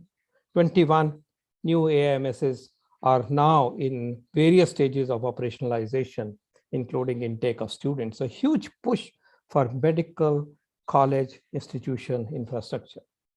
After the end of the scheme, the third phase of the scheme, the map of India would look quite different in terms of the spread of medical colleges. On the left side is a situation where we are today. When you look at the right side, and you can see how the medical college density would increase across the nation. Our intent and the goal and agreed vision is that every district, and we have 760 odd districts, should have either a medical college or a medical institution providing postgraduate education. This is another way of looking at the achievements, which is very heartening for the nation and for the aspirants who want to be doctor and for the health sector. There has been 53% increase in MBBS seats. In 2014, the number of seats were about 54,000 plus. We currently have 83,000 plus seats. We hope that this will rise to about 1 lakh seats in the next 3 or 4 years. And in one particular year, the increase was as much as 32% of the baseline in one single year. So phenomenal increase in the intake capacity of the undergraduate students. And we need it. I'll just show you a slide why this is so very important for us to catch up. And that's where we are. We currently have just about 0.9 doctors per 1,000 population. We hope to achieve the WHO norm, which is not very aspirational. Nonetheless, it is a global norm of 1 doctor per 1,000 by 2024, 2025. If we would then pitch for this ratio to become 1.5 times and also focus additionally much more on the quality, and we would try to achieve those goals by 2030. Just to show you alongside, that China has this ratio of 1.4, Brazil 1.0, and developed nations are clearly above 2 to 3. We also have to make a very major push for postgraduate specialists capacity and deployment. And that actually remains a very important agenda, because there our efforts have to be doubled and tripled. Here is the increase in PG seats. We've done very well. Since 2014, there has been 80% increase in PG seats, from 30,000 to close to 55,000 seats. It's phenomenal. Again, something which is unprecedented. And this is across all the specialties, across also super specialties, and across the nation. So 80% increase in postgraduate opportunities, and 55% increase in undergraduate opportunities is the report card. And 1.5 times, or 50% increase in medical colleges. I want to add here that India, in addition to having a formal medical college linked postgraduate training program, we also have a parallel training program, which is predominantly outside the medical colleges, and it uses any hospital for training and immersion on the lines of what happens in the UK, for example, where any hospital offering immersion and mentored by the consultants can offer PG seats. And then there is a national examination to assess their competence. And this system is run by the National Board of Examinations in Medical Sciences. Earlier used to be just called NBE. And here, look at the increase. 120% increase since 2014, from about 4,800 odd to close to 10,000. So a huge push in this space, which is outside the formal medical college system. Not that they cannot have seats of this nature in medical colleges, but there they go for MD, MS system, and the degree given here is called Diplomate of the National Board or Fellow of the National Board, which is equivalent by law to the MD and MS and MCH, etc. So a huge push in this system, and we have a fantastic potential to augment the seats in this area, the capacity in this area, because the private sector offers 600,000 beds. About half the beds are located in the private sector, and all the private sector hospitals, essentially non-teaching, non-medical college hospitals, can actually participate. So it's our policy to give a huge push to this dimension of postgraduate training. And last year, we have introduced diploma courses under this NBE system, focused on 8 core areas of our national priority. These are 2-year diploma courses, in contrast to the 3-year postgraduate courses that I was referring to. And here we hope to add 10,000 postgraduates through this system. And here the training occurs at the district level hospitals, and this option is open to doctors, general doctors, MBBS doctors working in the government sector. So very important push that has been given, a novel push for core specialties which are needed on the ground. We hope to raise the postgraduate seats to 1 lakh in the years to come. And at that time, very closely, it would be aligned to the number of MBBS seats. So every MBBS doctor can hope to also join a postgraduate course. And this is needed to correct the symmetry between the general doctors and specialist doctors in the country. Today, I'm not showing you deficits in regard to the specialists that we have in various specialties. I'd now like to touch upon the reforms. We go beyond just increase in the capacity. The mega reform that Prime Minister Modi's government has brought in is the institution of National Medical Commission. This is the medical regulator of our nation, which has replaced the erstwhile Medical Council of India, which had several issues about transparency, accountability, and other issues, and a mega change was needed. And that mega change has come into being with the bill having been passed in 2019, and since 2020, the National Medical Commission is now the regulator, and they're doing a fabulous job. A very important reform happened in 2016 when a national eligibility and entrance tests were introduced. Earlier on, various medical colleges in different states, different universities would have their own entrance system, and often this was not transparent. Since 2016, we have a uniform entrance and eligibility test, both for undergraduate entry, which means entry to MBBS, and entry for the postgraduate courses. This is again a huge reform which took away a lot of corruption tendency among the private medical colleges. And this has brought about higher standards in our education, and more meritorious students are now reaching the postgraduate and undergraduate programs. And also important to state here that even for the National Board of Examination system, the same criteria is used. So meritorious students are now getting access to the courses. Here is another reform. We have revised the MBBS curriculum after 21 years. It's in operations, and nationwide uptake of this very warm, very welcome competency-based curriculum has been in the offing since 2019. This is being implemented. This has transformed the way MBBS teaching happens. There is early clinical exposure, there is vertical integration, there is horizontal integration, and there is focus on competencies. Another reform, which I'm happy to bring to your kind attention, is that we have made mandatory to have emergency medicine departments in all medical colleges by 2022. Currently, such departments exist in only about 40 medical colleges. In order to improve nationwide emergency medicine system, emergency system, accident system, and care, this was essential, and this will be implemented, being implemented already, and we look for ideas as to how to utilize this to create a world-class accident, trauma, and emergency system in our country. A very interesting reform in the offing is a program called the District Residency Program. Here, all postgraduate students, residents, medicine, pediatrics, surgery, psychiatry, anybody, including forensic medicine and microbiology, pathology, all these students in the second or third year will rotate for 3 months at a district hospital in the country. They will get out of the medical colleges and spend 3 months each as a rotation in district hospital. And here, the reason is, one, to have contextual training in the real setting where the true action is and where they should go back and work.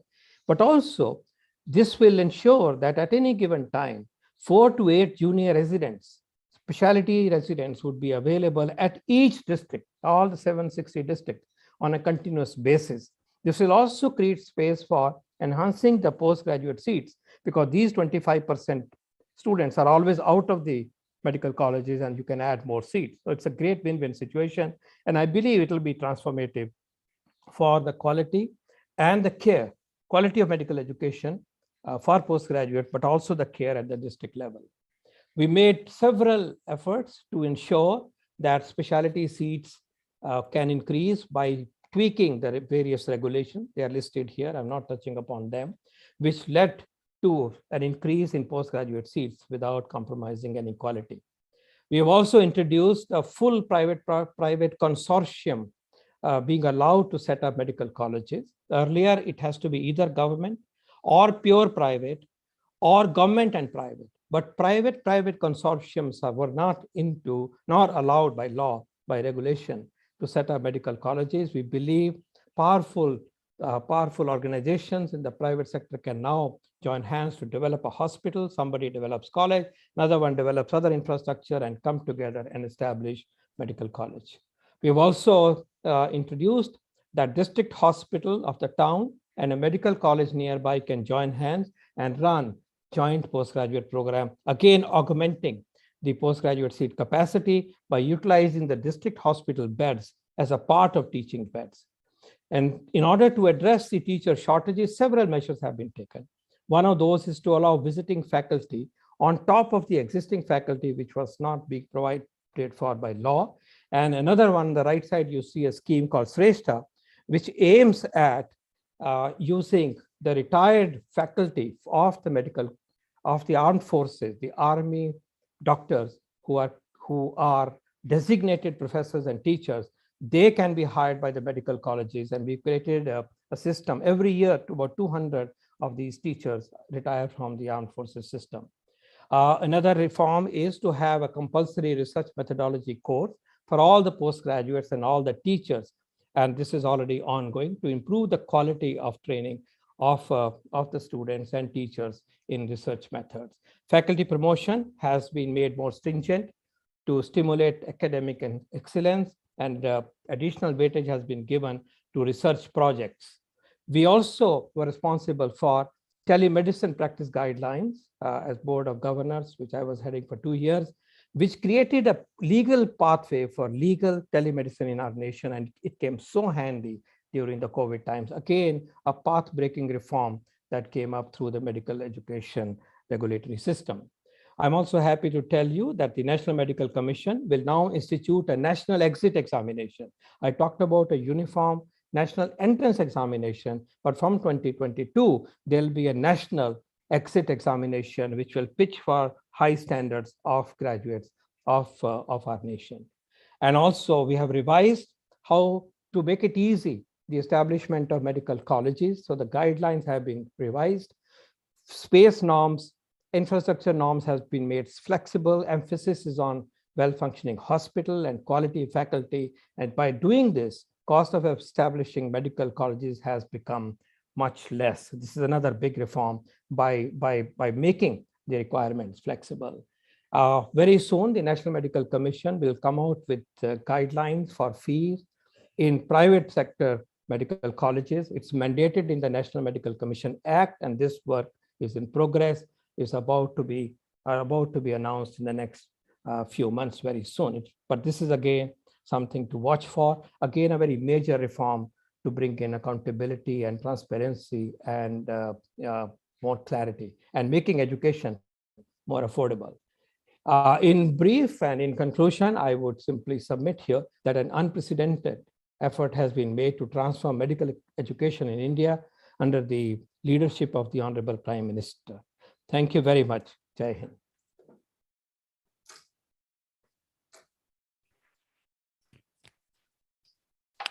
Thank you very much, Dr. Paul, for that last talk. That concludes the 5 topics that we had for this session. Next, we're going to turn to our discussion session and questions and answers. And as we wait for some questions from the audience, I'm going to do a brief review on what we heard. We heard about competency-based medical education, ontological coaching, medical technology, entrepreneurship, and then India's response to solve medical physicians shortages. And maybe just to start off the question and answer, I'll pose a question to all of the panelists and speakers in maybe commenting on how we deal with physician shortages. I know we heard some of that right now, but how do we get a balance of the proper primary care physicians and the proper specialists? And I'd like to open this up to the group.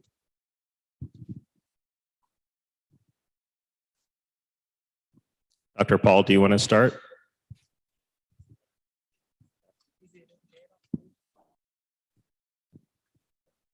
I like to cover questions on the policy. I think there are other colleagues who I can answer, but I think others should come in who refer to this in their talks.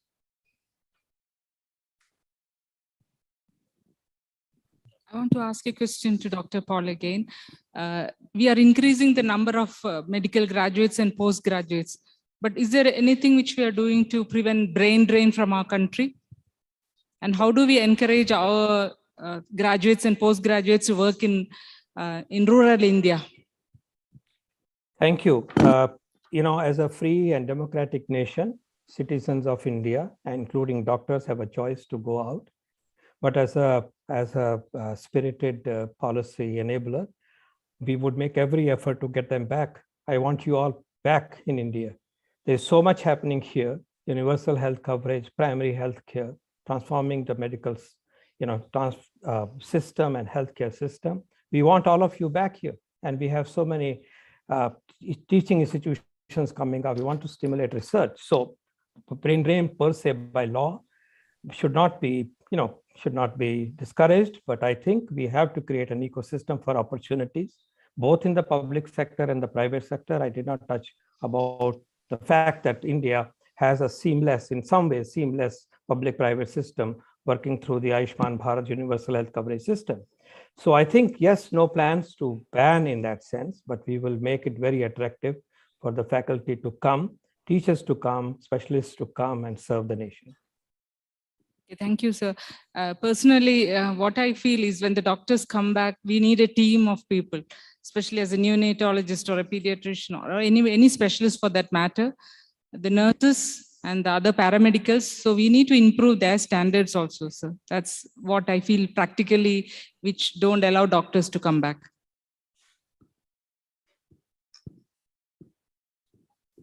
So you're not audible, sir. Thank you. Those who, I partly agree with you. Yes, indeed, we need high quality, world-class quality of nurses and paramedics and allied health professionals. That's a discussion for another day, particularly for nurses, because the gradient is there. But I must say, those who have come back, they have been able to create around them competent nurses and allied professionals. It's not tough to train. We have very energetic nurses, very competent BSc and MSc nurses who can be trained in the respective areas, motivated. We need to pay them well. Often in the private sector, we don't pay well at all. But yes, it's possible to give them training, hands-on training. And I assure you that I have a plethora of examples. I'm sure in your own institution, you must have got nurses who got trained for complex liver transplant system. It can be done. So that should not be a deterrent. Those who are overseas and listening to me, please, that should not be the reason for you to come back. From the government, I'll help you personally to make sure that you get dedicated nurses whom you can train. We can create that connect with the system, city by city. Please tell me who wish to come back to set up new care system and new practice for yourself. We will facilitate from the government. Thank you, sir. Thank you. There's some questions from the audience. I'll ask the first question. There's been an increase in the number of resident medical student burnout and physician suicide in the country. Do you suggest ways in which we can address this issue and changes that can be implemented at the national level? Perhaps I should go first. The observation I think is spot on. And we have to develop a response that involves all levels of participants in the healthcare system. We use coaching, as you heard, and we are coaching our senior administrators, we're coaching heads of departments, we're coaching program directors, we're coaching medical students, we're coaching residents. And what we're trying to do is get people to shift out of this idea that each one is a Superman and each one has the right to demand a Superman level of sacrifice from everybody else.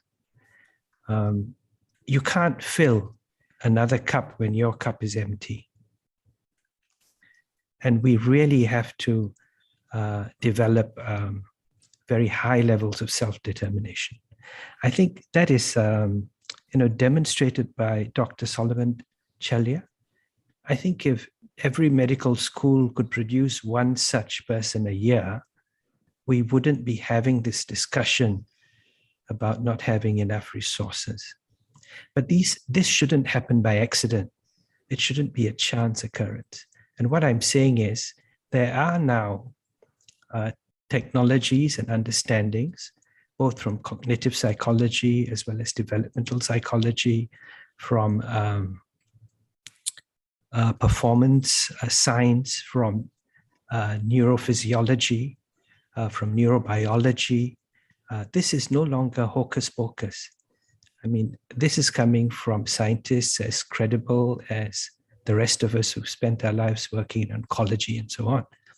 And it is time for us as a medical fraternity to sit back and say, are we giving our staff relatedness? Are we making them feel that they count?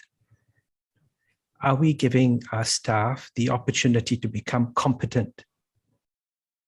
And lastly, are we giving our staff the opportunity to be autonomous, that is to make their own choices and then to act on those choices?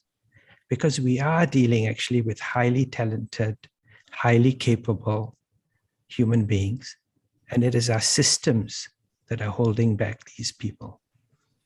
Thank you. Thank you, Dr. Keshwan. There's a related questions to you again.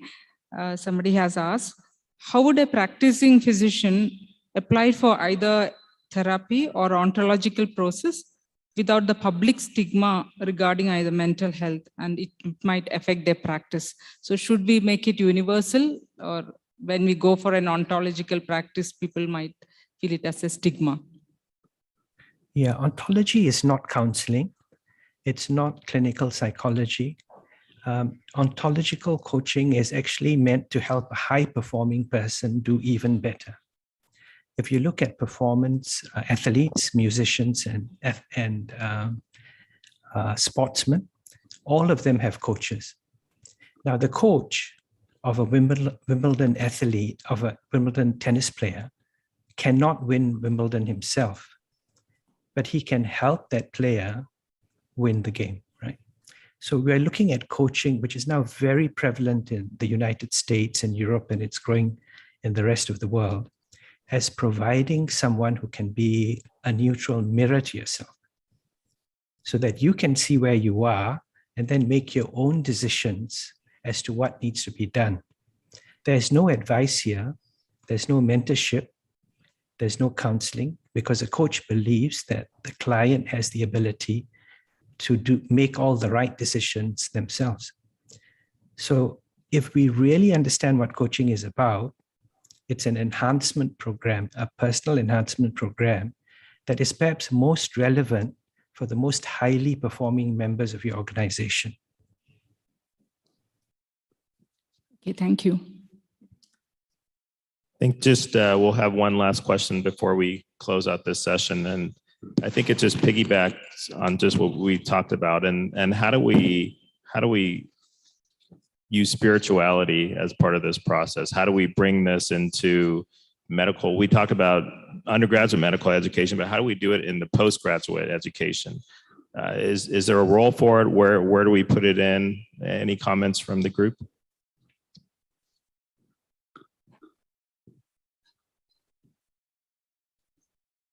So I'll take a stab at it. Sitting in Silicon Valley and in many of the hospitals out here, what we are seeing is many of the topics that you have been touching on, burnout, the sense of that a larger team to lean on is required, and so on and so forth, is also pervasive out here. And from the point of view of ensuring the spirituality allows us to give the strength to deal with it, I think some of the things that we are finding out that our colleagues are turning to is that taking spirituality strength, that we can go this far, and beyond that, we don't have any control in the situation. And that helps tremendously, because as a physician, one takes on very seriously the notion that this is in your hands and you should take it to the nth degree to make it happen. But once you bring the coloring of spirituality, then it becomes very clear that once the time has come, then no power really can stop it. But this is just one example that what spirituality does to give us the strength. The other example is that spirituality makes us accept the fact that we are part of this larger ecosystem where there's so much energy coming, and we are not alone in working with it, with the problems. So what we are finding out is more and more physicians, more and more colleagues in the professional world are taking time out to do things like a meditation, also breathing practices. It's becoming very, very popular in Silicon Valley for leaders who lead a very high stress life, whether it's in the physicians world or the entrepreneurs or innovators world, to be part of different spiritual groups doing Surya Namaskar, doing meditation, doing breathing, to ensure that they can be part of this feeling that I'm not alone. Thank you, Well, Dr. Nandini. Do you want to speak, Dr. Keshwan? I just wanted to say that what Dr. Nandini said was just so completely spot on. I'm a Singaporean. I was born in Singapore, but I come to India for my spiritual nourishment. India has enough spirituality to feed the whole world. Yes. India has enough spirituality to transform the whole world. You know, that's the ace in your pack. Mhm. And I'd love to hear how you, as native Indians, are going to use that ace in your pack. I just wanted to say one thing, Dr. Kesman. Thank you for being very kind in your words. I also wanted to go back and answer some of the earlier question when we talked about that there is a gap the ratio between the physicians and the patient is not a healthy ratio. From an innovation, medical technology, telehealth, all of those things coming together.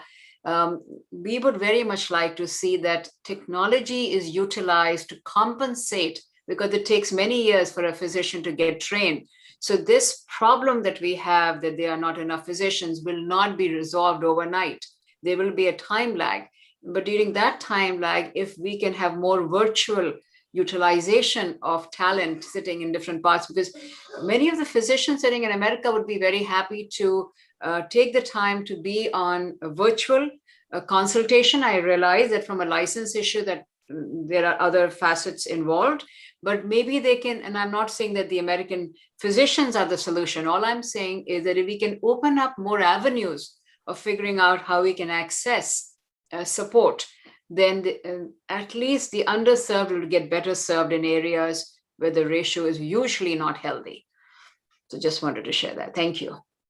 Madam Chair, can I come in here to tell the audience that as a part of the Ayushman Bharat National Digital Mission, among the core areas is telemedicine. So we have, health provider registry and hospital registry, and we have individual digital health record. And the fourth pillar is truly the telemedicine. And in a very big way, this, of course, has been used in this phase in very innovative ways. But we do believe that India has a huge potential for tele-linked medical education and materials, and a very major effort is unfolding. Curiously, a very simple thing was needed to make telemedicine as a patient-doctor interaction legal. That provision was not there, and that got unlocked last year in March, just before the lockdown, and then because that work was already going on. So truly, the point is absolutely valid. But I also want to emphasize to the audience that the true emphasis on clinical, hands-on, bedside immersion cannot be undermined ever. And I hear this from many people. Why do you need so many faculty? Why do you need, you can train here and there. You can have a medical college in a mall building. Sorry for that. No way. It is the student learns through immersion in the middle of the night, how the patient is handled in the emergency. And that the teacher has to be there as well. Some mentor has to be there. So I would like us to fine tune our narrative in this regard by saying quality teachers are still needed. And there is no replacement of them. Their role would change. Their role will become, I don't think it will become less. It will become qualitatively different. Thank you. Absolutely. Dr. Paul, I just wanted to add one thought to what you said. In America also, we have a huge problem in the rural area. So the problem is not just restricted to India. And in fact, President Trump, as we all recall, made a big push for telehealth during the pandemic. Our concern has always been that prior to the pandemic, the business plan was not being accepted by the ecosystem at large. There was no real business plan that was being taken seriously for telemedicine. But I think the pandemic has disrupted that hurdle and has opened up the spigot. So that's one positive that has definitely come. Thank you. In the space of telemedicine, we are setting up a new comprehensive primary healthcare system, Ayushman Bharat Health and Wellness Center mission, which envisages 150,000 health and wellness centers across the nation. 80,000 are already functional. There, one basic criteria is to have a telemedicine node between the mid-level provided at the health and wellness center and at the primary health center and the district hospital. So it's very much a part, mainstream part of our efforts and our paradigm. Thank you. Dr. Paul, this is a question from one of the overseas citizen of India who wants to come back, but he says, since many of them want to come back, but the judgment by government of India is banning their children to write NEET. Can any solution be done by Niti Aayog? Well, I like to understand the problem, like to understand the issue, why their children are banned to do NEET. There has to be, we'll try to understand that. But those who wish to come back, please appreciate that so many of hundreds of opportunities are opening up in the new All India Institutes of Medical Sciences. Typically, a new AIMS has 300 faculty. So there are like recruitments in as many as 10 of them, actually in all of them, but more so for the more recent ones. Please come and occupy these academic positions. But they're worried about their children.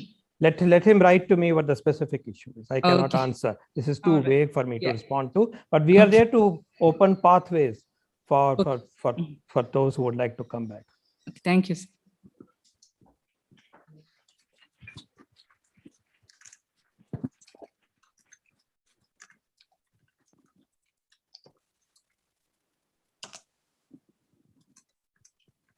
Hello, this is Dr. Sachidanand. My question is to Dr. Vinod Paul. So you mentioned about the introduction of district residency program, 3 months. Now, most of the district hospitals in the country are getting converted to medical colleges. Now, where do the students will be posted? Do they have to go to some other district, or how do you want to implement this program, sir? We are mindful of this. Firstly, not all of them are getting changed overnight. That's one. But the other part is that when we define a district hospital, the definition, being aware of this, definition is any hospital which has 200 beds or more. It could be a sub-district hospital which has those specialities. It could be a PSU hospital, say SAIL or Steel India, or another government hospital. So there is a municipality hospital. So the whole idea is that an opportunity has been opened where it is now possible for us to strengthen the care at district hospital through these resident interning doctors. And to begin with, there are plenty of district hospitals that we can post them. And of course, Dr. Sachidanand, you have been in the university system. We'll find other ways of doing it. What the principle behind this is, let there be a pathway where the district hospital system can be supported and used as an opportunity to learn by postgraduates, so that this is a win-win situation. Thank you, sir. Thank you. Well, we just have 8 more questions to go over. And sorry, when you said this, just one clarity. When we bring in the notion of sub-district hospital, then every district had 2 or 3 of them. It should have the specialities, and therefore there's no dearth of such places. We are working on this, how to do it. I want to thank all of the speakers for their time coming in. I think we learned a lot during this session. I want to thank the Sri Sathya Sai University of Human Excellence and Stanford. And from the session chairs, I want to thank the audience for staying engaged. I just want to end with one quote. When the former US President John F. Kennedy was asked about crisis, he said, "The Chinese use 2 brushstrokes to write this word crisis. One brushstroke stands for danger, and the other one stands for opportunity." So I think in this time of crisis with the pandemic, I also think there's a huge opportunity to learn and grow from this. So thank you. We have one more comment from Dr. Yogendra Malik, who's from the National Medical Council. I just wanted to give him an opportunity to share his comment. Yeah, thank you so much for giving this opportunity to Dr. Anand. I just wanted to say that 3 things have happened to me when I came to Bangalore. One was blessings from Swami. Second, obviously learning, listening to such an expert like Dr. Vinod Paul and all in the earlier session, Dr. Gangadhar. And the third thing which has happened is during my MBBS and post-graduation, somebody offered me a book. It was on the medical missionary, Dr. Albert Schweiniger. So I thought those people who have worked in Africa and all, they became our role model to the doctors of India. But now, today, I have seen Dr. Solomon, so I bow to him today that this is the third best thing to happen in a day to me coming to Bangalore. Thank you so much, sir, for coming here and, motivating a hell lot of UG and PG students of this country, those who want to go and work in the rural areas and can make the healthcare accessible and affordable to the people there. Thank you so much, sir.